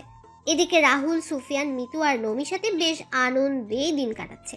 শত আনন্দের মাঝেও রাহুলের সবার কথা মনে পড়ে উর্মির কথাগুলো। রাহুল চট্টগ্রামে এসে তার ফোন থেকে পুরাতন সিম খুলে নতুন অ্যাক্টিভ করে নেয়। রাহুল ঠিক করে নেয় সে যতদিন পর্যন্ত জয়ের কাছ থেকে চৌধুরী বাড়ির সকল সম্পত্তি ফিরিয়ে না আনছে ততদিন সে কারোর সাথে যোগাযোগ করবে না। এভাবে কেটে গেল 1 মাস। সুফিয়ান, মিতু আর নমি চলে যায় দুবাই। রাহুল সিলেটের অফিসের দায়িত্ব নেয়। এদিকে উর্মি রাহুলের কোনো খোঁজ পায়নি, তবে সে হাল ছাড়েনি। উর্মি সহ বাকি সবাই রাহুলের খোঁজ এখনো করে যাচ্ছে। এভাবে কেটে গেল 5 বছর। আজকে রাহুল বাংলাদেশের টপ বিজনেসম্যানদের মধ্যে একজন। রাহুলের কাছে এখন যা টাকা পয়সা, বাড়ি গাড়ি আছে তাতে জয়ের মতো কয়েকশো জয়কে কেনা যাবে। রাহুল এখন তার খেলা শুরু করে দিয়েছে। রাহুল তার পিএকে বলল, মা, বাবা, রাহুলের ফোন বন্ধ আসছে। আমি কল দিয়ে যাচ্ছি কিন্তু ফোন বন্ধ আসছে। বাবা মা, তোমরা রাহুলকে আমার কাছে নিয়ে আসো না। আমি আমার সকল কাজের জন্য আমি ক্ষমা চেয়ে নিব। আমি কখনো এমন আচরণ করব না ওর সাথে। উর্মি কান্না করতে করতে বসে পড়লো। দাদিমা উর্মিকে ধরে রেখে বললেন, রাজীব, কালকে থেকে জয়ের কোম্পানির সকল অর্ডার আমরা যাতে পেতে পারি সেই ব্যবস্থা করো। স্যার আমি দেখছি। দেখছি বললে হবে না রাজীব, 2 মাসের ভিতরে আমি জয়কে রাস্তায় দেখতে চাই। জয়কে যারা অর্ডার দেয় তাদের একটা লিস্ট করে আমার কাছে দুপুরের আগে দাও। আমি সবার সাথে কথা বলে আমাদের তৈরি করা প্রোডাক্টের স্যাম্পল তাদের দিয়ে আসবো। স্যার আমি নিয়ে আসছি কিছুক্ষণের মধ্যে। রাজীব রুম থেকে বেরিয়ে গিয়ে লিস্ট তৈরি করতে থাকে। তখন রাহুল তার উকিলকে কল দিয়ে বলে একটা ডিভোর্স পেপার রেডি করার জন্য। উকিলের সাথে কথা বলে রাহুল ফোন কেটে দিয়ে সুফিয়ানকে কল দিল। সুফিয়ান ফোন রিসিভ করে বলল, হ্যাঁ বন্ধু বল। সকল হিসাব দেখে নিয়েছিস তো তুই? রাহুল, তোকে না বলছি এই কোম্পানি আমি তোর নামে লিখে দিয়ে আসছি, তাহলে কেন আমায় সব কিছুর হিসাব আমায় দিচ্ছিস? বন্ধু, কোনো কিছু আমার না, এইগুলো তোর আছে, তোর থাকবে। শালা, তোর যদি হাতের কাছে পেতাম কি করতি? ভর্তা করে দিতা। ও আচ্ছা, মিতু আর নমি কেমন আছে? মিতু নমিকে খাইয়ে দিচ্ছে। বন্ধু, কালকে থেকে জয়ের পতন শুরু হবে। তাহলে তো ভালোই। তোরা কবে আসছিস বাংলাদেশে? দেখি, শিওর বলতে পারছি না। তোদের দেখার খুব ইচ্ছে করছে, যদি পারিস তাহলে আসিস। আচ্ছা রাখছি তাহলে। আচ্ছা। রাহুল ফোনটা রেখে ক্যান্টিনে চলে গেল। রাহুল ক্যান্টিন থেকে খাওয়া দাওয়া করে আবার কাজ করতে লাগলো। রাহুল কাজ করছিল তখন রাজীব রুমে আসলো আর বলল, স্যার এই যে লিস্টগুলো দেখে বুঝতে পারলাম বেশিরভাগ অর্ডার দুবাই থেকে এসেছে, আর কয়েকটা অর্ডার ইন্ডিয়া থেকে। দুবাই একটা কোম্পানির অর্ডার দেখে আমার চোখ আটকে গেল। আমি ফোন নিয়ে সুফিয়ানকে কল দিলাম। সুফিয়ান ফোন রিসিভ করতে আমি সুফিয়ানকে বললাম, তুই কি এখন ফ্রি আছিস? তোর সাথে কথা বলার জন্য আমি সবসময় ফ্রি আছি, বল কি বলবি? দুবাইয়ের একটা কোম্পানি জয়ের কোম্পানিকে 10.5 কোটি টাকার অর্ডার দিয়েছে। কি বলছিস কি তুই? এটা দেখে আমিও তো অবাক হয়ে গেছি। কোম্পানির নাম কি? RG company. কি? হ্যাঁ। আজকে রাতে তো RG কোম্পানির সাথে আমার মিটিং আছে। তাহলে তো ভালোই। শোন, তোকে একটা কাজ করতে হবে আমার। আমি বুঝে গেছি কি করতে হবে, তুই চিন্তা করিস না। আজকেই RG কোম্পানির জয়ের সাথে তার চুক্তি বাতিল করে তোর সাথে চুক্তিতে যাবে। ধন্যবাদ বন্ধু। আর কোনো কোম্পানি আছে কি? বাকিটা আমি সামনে নিব বন্ধু, তুই শুধু এই কাজটা করে দে। চিন্তা করিস না, কালকে সকালে একটা মেল তোর কাছে যাবে। আচ্ছা, রাহুল ফোন কেটে অফিসের কাজ শেষ করে চলে গেল ডাক্তারের সাথে দেখা করতে। ডাক্তারের চেম্বারে গিয়ে রাহুল বলল, ডাক্তার কেমন আছেন? আরে রাহুল যে, ভালো আছি, তুমি কেমন আছো? আছি এরকম। কোনো সমস্যা হয়েছে? কয়েকটা পেইন কিলার দরকার ছিল। কেন, কি হয়েছে? ব্যথা একটু বেড়ে গেছে। আচ্ছা, আমি লিখে দিচ্ছি। আচ্ছা। রাহুল, তোমার একটা কথা বলা ছিল। হ্যাঁ ডাক্তার বলুন। উর্মি হাসপাতালে আসে আর তোমার খোঁজ করে কালকেও এসেছিল। আর কত লুকোচুরি খেলবে, এবার তো তাদের সামনে দাঁড়াতে পারো কি? সবাই তোমার আশা ছেড়ে দিলেও উর্মি তোমায় খুঁজে যাচ্ছে। মেয়েটার চেহারা কেমন যেন রুক্ষ হয়ে গেছে। উর্মির দিকে তাকালে কেমন জানি মায়া হয়। যাবো ডাক্তার, আর 2 মাস পরে আমি তাদের সামনে গিয়ে দাঁড়াবো। যত তাড়াতাড়ি পারো তাদের সাথে দেখা করো। রাহুল প্রেসক্রিপশন নিয়ে ডাক্তারের রুম থেকে বেরিয়ে এলো। রাহুল একটা দোকান থেকে মেডিসিন কিনে গাড়িতে উঠতে যাবে, তখনই রাহুল কারোর সাথে ধাক্কা খেলো। রাহুল তাকিয়ে দেখতে পেল একটা মেয়ে। রাহুল ভালো করে তাকিয়ে দেখলো এটা সুমি। রাহুল সরি বলে সেখান থেকে চলে আসছিল। তখন লোকটাকে আমি সরি বলতে যাবো, তখন তাকিয়ে দেখলাম কেমন জানি পরিচিত মনে হচ্ছিল। আমি একটু ভালো করে লোকটার পা থেকে মাথা পর্যন্ত খেয়াল করলাম। লোকটাকে দেখে রাহুলের মতো মনে হচ্ছিল। আমি তখন বললাম, রাহুল, এই রাহুল। আমি সুমির কথার কোনো উত্তর না দিয়ে আমি আমার গাড়ির কাছে চলে এলাম, আর মেয়েটা পিছন থেকে আমায় ডাকছে আর আমার পিছন পিছন আসছে। রাহুল দাঁড়াও, রাহুল একটিবার দাঁড়াও প্লিজ, রাহুল। আমি তাড়াতাড়ি করে গাড়িতে উঠে গাড়ি স্টার্ট দিয়ে সেখান থেকে চলে এলাম।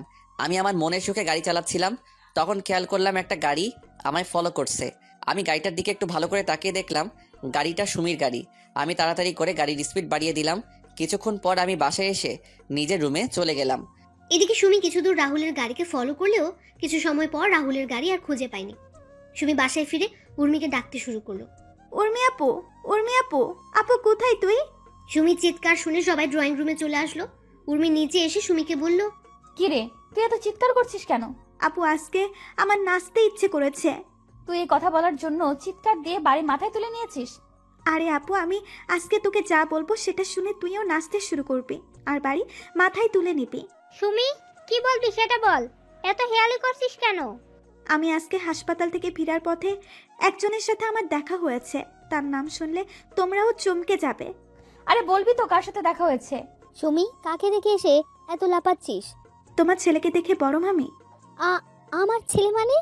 কাকে দেখেছিস একটু ক্লিয়ার করে বলবি? হাসপাতাল থেকে আমি ফেরার সময় দাদিমার মেডিসিন কেনার জন্য আমি একটা ফার্মেসিতে যাই। মেডিসিন কিনে আমি যখন বের হতে যাব তখন আমি রাহুলকে দেখতে পাই। কি? হ্যাঁ আপু, জানিস আমি পেছন থেকে অনেকবার ডাকলাম কিন্তু রাহুল একবারও পেছনে তাকায়নি। আমি গাড়ি নিয়ে রাহুলের গাড়ির পিছনে, কিন্তু রাহুল হয়তো সেটা বুঝতে পেরে গাড়ির স্পিড বাড়িয়ে কোথায় হারিয়ে যায়। কি বলছিস? কি আমার ছেলে এখনো?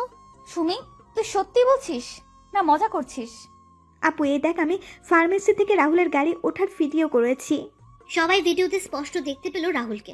ভিডিওতে রাহুলকে দেখতে পেয়ে সবাই অনেক খুশি হলো, কিন্তু হঠাৎ করে সবাইকে এড়িয়ে যাওয়ার কারণটা কেউ বুঝতে পারছে না। উর্মি তো রাহুলকে আবার এই শহরে দেখতে পারবে সেটা কখনো চিন্তাও করেনি।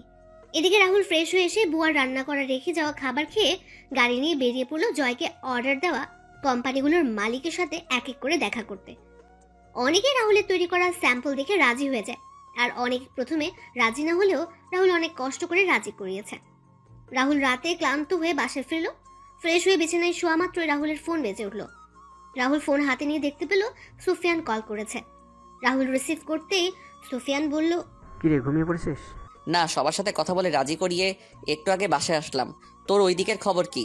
কাজ হয়ে গেছে, কালকে সকালে তোর সাথে কথা বলবে। ধন্যবাদ বন্ধু। তোর ধন্যবাদ তোর কাছে রাখ। তোর বউর হাতে রান্না একদিন খাবার খাইয়ে দিস, তাহলে হয়ে যাবে। বউ? বউ আমার কপালে নাই। ধুর শালা, ঘুমা, কালকে সকালে কথা হবে। আচ্ছা, শুভরাত্রি। রাহুল খাবার খেয়ে ঘুমিয়ে পড়ল। পরের দিন সকালে রাহুল ঘুম থেকে উঠে দেখতে পেল তার জিমেইল অ্যাকাউন্টে একটা মেইল এসেছে। রাহুল মেইলটা পড়ে অনেক খুশি হলো। তারপর রাহুল অফিসে এসে তার পিএ রাজীবকে বলল, রাজীব অফিসের সকল স্টাফদের 20 মিনিটের ভিতরে আমাদের মিটিং রুমে দেখতে চাই। তাদের সাথে আমার কিছু গুরুত্বপূর্ণ কথা আছে। আচ্ছা স্যার। কিছুক্ষণ রাজীব এসে রাহুলকে নিয়ে যায় মিটিং রুমে। রাহুল সবার সাথে কুশল বিনিময় করলো। রাহুল সবাইকে উদ্দেশ্য করে বলল, দুবাইয়ের একটা কোম্পানি সহ আমাদের দেশের কয়েকটা কোম্পানি আমাদের তৈরি প্রোডাক্টগুলো দেখে বেশ পছন্দ করেছে। প্রত্যেক কোম্পানি প্রথম অবস্থায় 3,500 প্রোডাক্ট অর্ডার করছে আর সময় দিয়েছে 1 মাস। আমি জানি 1 মাসে কখনো সম্ভব না, তবু আমরা সবাই একসাথে কাঁধে কাঁধ মিলিয়ে এই সুযোগটা কাজে লাগিয়ে প্রমাণ করে দিব আমরাও পারি। সবার বেতন ডাবল করে দিব, আর যারা ওভারটাইম কাজ করবে তারাও ওভার কাজের জন্য বোনাস পাবেন। যে করেই হোক আমাদের জয় গ্রুপও কোম্পানিকে পথে নিয়ে আসবো। আমি অফিসে জয়েন করার পর আমার কষ্টের কথাগুলো আপনাদের সাথে শেয়ার করেছি, কারণ আপনারা সবাই হলেন আমার আরেকটা পরিবার। এখন আপনারা যদি আমায় সহযোগিতা করেন তাহলে ওই জয়কে ওর পাপের শাস্তি দিতে পারবো। এখন বাকিটুকু আপনাদের ইচ্ছা। তখন সবাই মিলে একসাথে বলে উঠল, স্যার আমরা আমাদের নিজেদের সবটা দিয়ে কাজ করব। স্যার আমরা আপনার সাথে আছি এবং সবসময় থাকবো। ধন্যবাদ আপনাদের, সত্যি আমি আপনাদের কাছে কৃতজ্ঞ। আপনারা তাহলে কাজ শুরু করে দিন। এদিকে জয় জানতে পারলো তার সকল অর্ডার ক্যান্সেল হয়ে গেছে এবং অর্ডারগুলো আর চৌধুরী নামে একটা কোম্পানিকে দেওয়া হয়েছে। জয় সব শুনে চিৎকার করে বলল, না না, এটা হতে পারে না। আমি যদি অর্ডারগুলো না পাই তাহলে আমায় রাস্তায় নামতে হবে। ব্যাংক থেকে নেওয়া ঋণ যদি পরিশোধ করতে না পারি তাহলে আমার সবকিছু শেষ হয়ে যাবে। জয় যখন অফিস থেকে বের হয়ে যাবে তখন তার কোম্পানির শ্রমিকরা এসে জয়কে বলল তাদের বেতন দেওয়ার জন্য, 3 মাসের দেওয়ার জন্য। আর ফ্যাক্টরির কয়েকটা মেশিন নষ্ট হয়ে গেছে। কিসের বেতন? তোদের কোনো বেতন দেওয়া যাবে না। চুপচাপ গিয়ে কাজ কর, না হলে সব কটাকে বের করে দেব। মেশিনগুলো নিজেরাই ঠিক কর গিয়ে। তখন শ্রমিকরা বলল যদি বেতন দেওয়া না যায় তাহলে তারা আর কোম্পানির সাথে কাজ করবে। শ্রমিকদের কথা শুনে জয় ও জয়ের লোকেরা রেগে গিয়ে লাঠি হাতে শ্রমিকদের উপর হামলা করে। এদিকে রাহুল তার অফিস থেকে সবকিছু বসে দেখছে আর হাসছে। এভাবে কেটে যায় 2 মাস। রাহুল সকল কোম্পানির অর্ডারগুলো সঠিক সময় পূরণ করতে পেরেছে। রাহুল তার অর্জিত টাকা থেকে তার কোম্পানির স্টাফদের ডাবল বেতন সহ বোনাস প্রদান করেছে। কোম্পানির সবাই আজ অনেক খুশি। এদিকে ব্যাংক জয়ের সবকিছু বাজেয়াপ্ত করে নিলামে তুলেছে। জয় চুপচাপ বসে আছে এক কোণে। জয় অনেক চেষ্টা করেছিল আর চৌধুরীর সাথে দেখা করার জন্য, কিন্তু পারেনি, তাই জয় বসে আছে। নিলামে জয়ের সম্পত্তি অনেক বিজনেসম্যান কেনার জন্য বসে আছেন। নিলাম শুরু হলে একজন করে তাদের বাজেট অনুযায়ী দাম বলতে লাগলো। নিলামের শেষ পর্যায়ে এসে রাহুল বলে উঠল, 80 কোটি টাকা। 80 কোটি টাকা শুনে সবাই পেছনে তাকিয়ে দেখতে পেল রাহুলকে। সবাই অবাক হয়ে তাকিয়ে আছে। তখন নিলাম কর্মী মাইকে ঘোষণা করে জয়ের সম্পত্তি 80 কোটি টাকায় বিক্রি করে দিল। রাহুল টাকা পরিশোধ করে কাগজ বুঝে নিয়ে যখন চলে যাবে তখন জয় রাহুলের সামনে এসে বলল, কে তুই? 40 কোটি টাকা সম্পত্তি তুই 80 কোটি টাকা দিয়ে কিনে নিলি? তখন রাজীব পাশ থেকে বলে উঠল, উনি হচ্ছেন বাংলাদেশের টপ বিজনেসম্যান আর চৌধুরী। কি? তার মানে তুই আমায় এভাবে রাস্তায় নামিয়ে নিয়ে এসেছিস? রাস্তার কুত্তাকে তো রাস্তায় সুন্দর মানায়। তুই কি বললি? তুই যেভাবে আমার ছোট আব্বুর কাছ থেকে ওনার সম্পত্তি হাতিয়ে নিয়েছিলি, ঠিক তেমনি আমি সেই সম্পত্তিগুলো তোর কাছ থেকে নিয়ে নিলাম। আমি অবশ্য তোর মতো বেইমানি করে নেইনি, আমি লিগ্যালি নিয়েছি সব। ছোট আব্বু মানে? আর কে তুই? তোকে তো চেনা চেনা মনে হচ্ছে। মনে আছে এই বাড়িতে এই জায়গায় দাঁড়িয়ে তোকে আমি কি বলেছিলাম? কি বলেছিলি? জায়গা এটা থাকবে, বাড়িও এটা থাকবে, তফাৎ শুধু হবে আমি বাড়ির মালিক আর আপনি রাস্তার কুত্তা হবেন। রাহুল তুই? যাক, চিনতে পেরেছেন তাহলে। কিন্তু কি করে তুই? চৌধুরী বাড়ির চাকর যখন টপ বিজনেসম্যান, এটা বিশ্বাস হচ্ছে না? জানেন তো, ইচ্ছেটা যদি পবিত্র হয় তাহলে সৃষ্টিকর্তা কাউকে কখনো নিরাশ করেন না। আমার ইচ্ছেটা ছিল পবিত্র, তাই তো আমি বাংলাদেশের টপ বিজনেসম্যান। আপনাকে আপনার শ্বশুরবাড়ি নিয়ে যাওয়ার জন্য বাইরে আপনার শালা আর সম্বন্ধীরা অপেক্ষা করছে।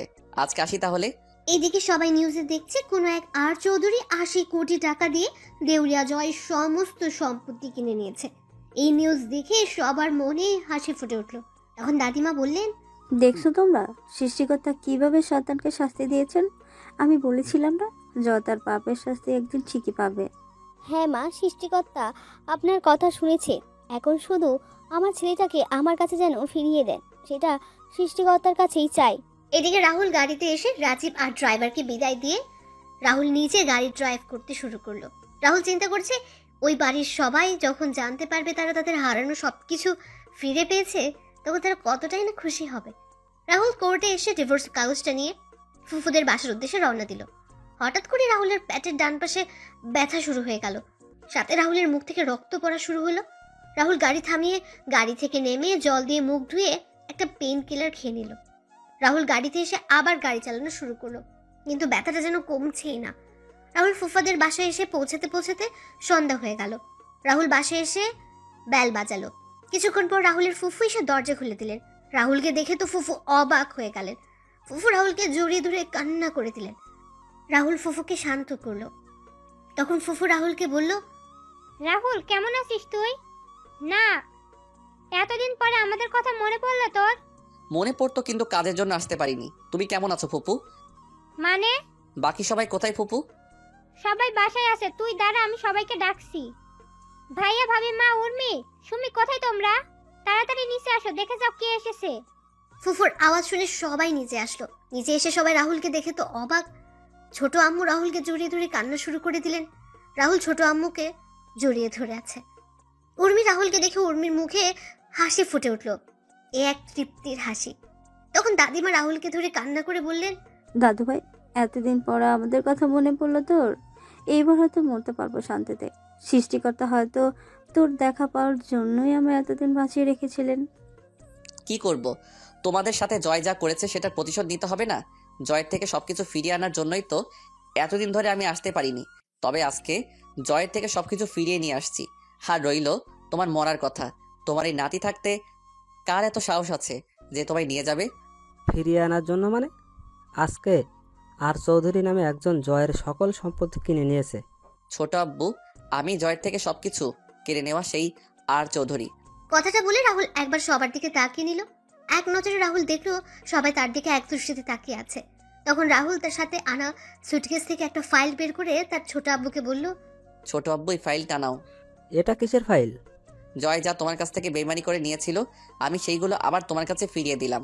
তোমার এই ছেলে তোমাকে বলেছিল তোমার হারানো সবকিছু ফিরিয়ে দিবে। এই নাও তোমার হারানো সবকিছু। রাহুলের কথা শুনে অবাক হয়ে আছে, কেউ কিছু বলছে না। তখন ছোট আম্মু রাহুলকে বললেন, কিন্তু তুই কি করে এসব করলি? খান গ্রুপ অফ কোম্পানির মালিক ইসলাম খানের ছেলে হলো আমার বন্ধু সুফিয়ান। সুফিয়ানের সাথে আমি চট্টগ্রামে দেখা করি। তারপর সুফিয়ানকে সবকিছু খুলে বলি। তখন সুফিয়ান সব শুনে আমায় সাহায্য করে। তারপর আমি এই পর্যায়ে আসি। ছোট আম্মু, আমি চলে যাব একটু পরেই। রাহুলের কথা শুনে উর্মির মুখটা কালো হয়ে গেল। উর্মি সেখান থেকে তার রুমে চলে গেল। উর্মির চলে যাওয়া রাহুলের চোখ এড়ায়নি। রাহুল একবার উর্মির যাওয়ার দিকে তাকিয়ে আবার সবার দিকে মনোযোগ দিল। কোথায় যাবি তুই? কোথায় যাবি? কোথায় যাব জানি, তবে হয়তো অনেক দূরে চলে যাব। রাহুল কথাটা বলে সুমির সামনে গিয়ে বলল, কিরে ফাজিল, কেমন আছিস? আর কয়েকদিন পরে তো ডাক্তার হয়ে যাবি তুই। তোমার সাথে আমার কোনো কথা নাই। ওয়েট, তুমি জানলে কি করে? আমি সব জানি। এখন বল, আমার সাথে কথা বলবি না কেন? 2 মাস আগে তোমাকে কতবার ডাকছিলাম, কিন্তু তুমি কি করলে? আমার কোনো ডাক না শুনেই চলে গেলে। আচ্ছা, ভুল হয়েছে, আমায় ক্ষমা করে দিন। না, কোনো ক্ষমা নাই। আমি আরো কয়েক ডজন চকলেট এনেছিলাম তোর জন্য, কিন্তু তুই তো কথা বলবি না আর আমায় ক্ষমাও করবি না। তাহলে কি আর করার, সেগুলো আবার নিয়ে যাব। আচ্ছা, নিয়ে যাও, আমি কি মানা করছি? আচ্ছা। রাহুল সুটকেসটা নিয়ে সিঁড়ি দিয়ে উপরে উঠছিল। তখন সুমি বলল, দাঁড়াও। কেন? আমার চকলেটগুলো দিয়ে তারপর তোমার বউয়ের কাছে যাও। বউ মানে? দাদু ভাই, আমরা তোর আর উর্মির বিয়ের ব্যাপারে জেনে গেছি। হো, ভালো। কি হলো? চকলেট কই? এই নে চাবি, গাড়িতে গিয়ে দেখ রাখা আছে। এবার তোমার সাথে গিয়ে করতে পারো। কি করবো রে ফাজিল? দেখা করবে আর চকলেট আনার জন্য ধন্যবাদ বলে চাবিটা নিয়ে আমি চকলেট আনতে চলে গেলাম। রাহুল সিঁড়ি বেয়ে উপরে উঠে যাচ্ছে আর বাকি সবাই হাসছে। রাহুল একবার সবার দিকে তাকিয়ে উপরে চলে গেল। রাহুল উর্মির দরজার সামনে গিয়ে কড়া নাড়ল। তখন উর্মি বলল, কে? ম্যাডাম, আমি রাহুল। কি চাই? আমার কিছু চাই না ম্যাডাম, অনেক কিছু পেয়েছি আপনার আর এই পরিবার থেকে। আপনাকে কিছু দিতে চাই ম্যাডাম। আয়, ভেতরে আয়। ম্যাডামের কণ্ঠ শুনে বুঝতে পারলাম ম্যাডাম কান্না করছিল। আমি রুমে ঢুকে ম্যাডামের দিকে তাকালাম। দেখলাম ম্যাডামের চোখ লাল হয়ে আছে আর চোখগুলো ফুলে আছে। ম্যাডামকে বললাম, ম্যাডাম কি হয়েছে? কই, কিছু হয়নি তো। উর্মি রাহুলের দিকে একবার তাকিয়ে অন্যদিকে মুখ ফিরিয়ে কথাটা বলল, তাহলে আপনি কান্না করছিলেন কেন? আমি কোথায় কান্না করছিলাম? আপনার চোখ মুখ দেখে বোঝা যাচ্ছে। আর বিশ্বাস না হলে পাঠক আর পাঠিকাদের জিজ্ঞেস করেন। কি জন্য আসছিস বল? তুই না বললি চলে যাবি? আপনার শেষ ইচ্ছেটা পূরণ করতে এলাম। কি? রাহুল হঠাৎ করে প্যাটে ধরে বসে পড়ল। রাহুলের হাত থেকে সুটকেসটা পড়ে গেল। সুটকেসটা পড়ার শব্দে উর্মি ঘুরে দাঁড়ালো। রাহুল, কি হয়েছে? আমি ঠিক আছি, আমায় একটু সুটকেসটা এগিয়ে দিবেন? তুই আগে বিছানায় বসে একটু রেস্ট নে, তারপর কথা বলা যাবে। না ম্যাডাম, আমার হাতে সময় নেই, আপনি সুটকেসটা দেন। সুটকেস মেঝের থেকে তুলে এনে রাহুলের হাতে দিলাম। সুটকেস থেকে ডিভোর্স পেপারটা বের করে আমি সাইন করে দিয়ে ম্যাডামের দিকে কাগজটা এগিয়ে দিয়ে বললাম, ম্যাডাম, এই কাগজটার জন্য আপনি হয়তো 5 বছর 2 মাস অপেক্ষা করেছেন। এত বছর অপেক্ষা করানোর জন্য আমি সত্যিই দুঃখিত ম্যাডাম। ডিভোর্স পেপারে রাহুল সাইন করেছে। এটা দেখে উর্মির চোখে জল চিকচিক করছে। যে কোনো সময় হয়তো জল গড়িয়ে পড়বে। উর্মি রাহুলের দিকে অশ্রুসিক্ত চোখে তাকিয়ে কান্না করে বলল, রাহুল, আমায় কি ক্ষমা করা যায় না? কি জন্য ক্ষমা করব? তাহলে আমায় ডিভোর্স দিচ্ছ কেন? আপনি এই একটা জিনিসই তো আমার কাছে চেয়েছেন, আমি আপনাকে না করি কিভাবে? সব সময় তো আমায় বাদ দিন ওসব কথা। রাহুল, আমায় আপন করে নেওয়া যায় না? আগের সবকিছু কি ভোলা যায় না? ম্যাডাম আসি আমি। আমাদের ডিভোর্স হয়ে গেছে ম্যাডাম, আর এখন তো সব শেষ হয়ে গেছে। রাহুল প্লিজ আমায় মাফ করে দাও। আমি জানি আমি তোমার সাথে যা করেছি সেটা ক্ষমার যোগ্য না। আমি যেদিন সত্যিটা জানতে পেরেছি সেই দিন নিজের করা কাজের জন্য আর নিজের উপর ঘৃণা হয় আমার ডিভোর্স লাগবে না রাহুল। আমার শুধু তোমাকে প্রয়োজন, আর কখনো আমি তোমাকে অবহেলা করব না। আমায় একটা সুযোগ দাও তুমি। ম্যাডাম সেটা সম্ভব না। আর ভালো থাকবেন, ভালো কাউকে দেখে বিয়ে করে নেবেন। পারলে এই চাকরটাকে মাফ করে দিয়েন। রাহুল আমার কথাটা। রাহুল যখন উর্মির ঘর থেকে বের হতে যাবে তখনই উর্মি রাহুলকে পেছন থেকে জড়িয়ে ধরলো। উর্মি রাহুলকে ঘুরিয়ে শক্ত করে জড়িয়ে ধরে বলল, তোমায় কোথাও যেতে দিব না, এইভাবে জড়িয়ে ধরে রাখবো আমি। রাহুল আমি তোমাকে ভালোবাসি, প্লিজ আমায় আর শাস্তি দিও না।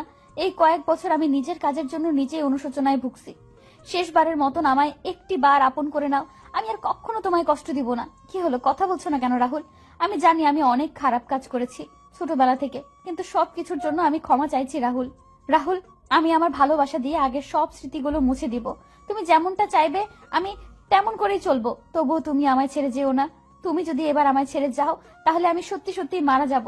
রাহুল আমায় ক্ষমা করে একটি বার আপন করে নাও প্লিজ। কি হলো, কথা বলছো না কেন তুমি রাহুল? উর্মি হঠাৎ তার পিঠে অনুভব করলো পানি জাতীয় তরল কিছু পড়ছে। উর্মি রাহুলকে ছেড়ে দিতে রাহুল মাটিতে পড়ে গেল। উর্মি দেখতে পেল রাহুলের মুখ থেকে রক্ত পড়ছে।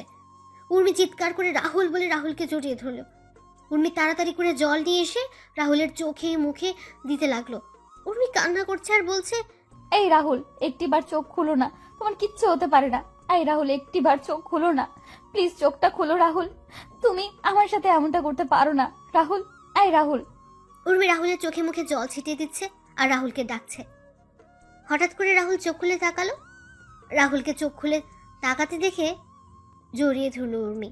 তারপর রাহুলের সমস্ত মুখে আদর করতে লাগলো। তখন রাহুল কাঁপা কাঁপা কণ্ঠে বলল, ম্যাডাম আপনাকে ছোট থেকে একটা কথা বলবো বলে বলা হয়ে ওঠেনি, কিন্তু এখন না বলতে পারলে হয়তো আর বলা হয়ে উঠবে না। রাহুল তোমার কিচ্ছু হবে না, তুমি ঠিক হয়ে যাবে খুব তাড়াতাড়ি। তুমি সুস্থ হয়ে গেলে আমি সব কথা শুনবো তোমায় এখন হসপিটালে নিয়ে যেতে হবে। দাঁড়াও, মা বাবা চাচ্চু সুমি সবে মাত্র চকলেট নিয়ে তার রুমে আসছে। তখন উর্মি চিৎকার শুনতে পেল। তাড়াতাড়ি করে সুমি উর্মির রুমের দিকে পা বাড়ালো। এদিকে রাহুল উর্মিকে বলছে, ম্যাডাম আমার হাতে হয়তো আর বেশি সময় নেই। আমি না আপনাকে সেই ছোট থেকে পছন্দ করতাম, আর কবেই আপনাকে ভালোবেসে ফেলেছি সেটা নিজেই বুঝতে পারিনি। আপনার সাথে যখন কথা বলতে যেতাম তখন আপনি আমার সাথে অনেক রেগে কথা বলতেন, ব্যবহার করতেন। আচ্ছা, আপনি কি একবারও বুঝতে পারেননি আপনার সাথে অপমান আঘাত করার পর আমি কেন আপনার সামনে যেতাম? আপনি যখন আমায় অপমান করতেন, আঘাত করতেন, তখন আমি কিছু বলতাম না, কারণ আমি আপনাকে ভালোবাসি। আপনার এমন আচরণ আমি অনেক কষ্ট পেতাম, কিন্তু সেগুলো প্রকাশ করতাম না। আচ্ছা ম্যাডাম, আমি চাকর বলে কি আপনার ভালোবাসা পাওয়ার অযোগ্য? সত্যি কি আপনি বুঝতে পারেননি আমার ভালোবাসা? রাহুল কথাগুলো বলছিল আর চোখ দিয়ে জল পড়ছিল। রাহুলের চোখগুলো ঝাপসা হয়ে আসছে। উর্মি রাহুলকে জড়িয়ে ধরে কান্না করে যাচ্ছে আর বলল, ভালোবাসি, আমিও তোমাকে অনেক ভালোবাসি Rahul. I love you Rahul, love you very much. চোখগুলো বন্ধ হয়ে আসছে। আমি ম্যাডামের দিকে তাকিয়ে আছি, তখন ম্যাডাম আবার বলেন, এই রাহুল কথা বলো না, ভালোবাসি তো আমি তোকে, তুই শুনতে পারছিস না? আমায় ক্ষমা করে দিয়ে আপন করে নিবি না বল? আরে ম্যাডাম আপনি কি করছেন? আমার জন্য আপনাকে কান্না করার শোভা পায় না। দেখুন না ম্যাডাম, এই পৃথিবীতে এসেছিলাম অনাথ হয়ে, এখন যাচ্ছি অনাথ হয়ে, আর ক্ষমা তো আপনার কাছে চাওয়া উচিত আমার। আচ্ছা আমি আসি এবার ম্যাডাম। তখন সুমি রুমে এসে দেখতে পেল উর্মি মাটিতে বসে রাহুলকে জড়িয়ে ধরে কান্না করছে। তখন সুমি বলল, আপু রাহুলের কি হয়েছে, এই অবস্থা কেন? জানি না, হঠাৎ করে পেটে হাত দিয়ে বসে পড়ে আর মুখ দিয়ে রক্ত বের হচ্ছে। তুই তো ডাক্তার, একটু দেখ না বোন। আপু রাহুলকে তাড়াতাড়ি করে হাসপাতালে নিয়ে যেতে হবে। আমার কিছু হয়নি, আমি ঠিক আছি। আমায় নিয়ে শুধু টেনশন করো না, আমায় একটু সাহায্য করো যাতে আমি দাঁড়াতে পারি। এই বলে রাহুল অনেক কষ্টে উঠে দাঁড়ালো। রাহুল যখন উর্মির রুম থেকে বের হতে যাবে তখন রাহুল আবার পেটে হাত দিয়ে বসে পড়ল। উর্মি দেখতে পেল রাহুল আবার বসে পড়ল। রাহুলের মুখ দিয়ে এবার রক্ত পড়ছে। এবার উর্মি আর সুমি চিৎকার করে বলল, ও মা রাহুল, রাহুল কি হয়েছে তোমার? খুব কষ্ট হচ্ছে তোমার, কথা বলো না রাহুল। মা, বাবা, মামা, মামি তাড়াতাড়ি উপরে আসো। উর্মি আর নিজেকে সামলাতে পারলো না। উর্মিও এবার জোরে তার বাবা মাকে ডাকতে লাগলো, মা বাবা, মা বাবা। উর্মি আর সুমি চিৎকার শুনে নিচ থেকে সবাই উর্মির রুমে চলে এলো। সবাই দেখতে পেল উর্মি রাহুলকে জড়িয়ে ধরে কান্না করছে আর রাহুলকে ডাকছে, কিন্তু রাহুল নিশ্চুপ।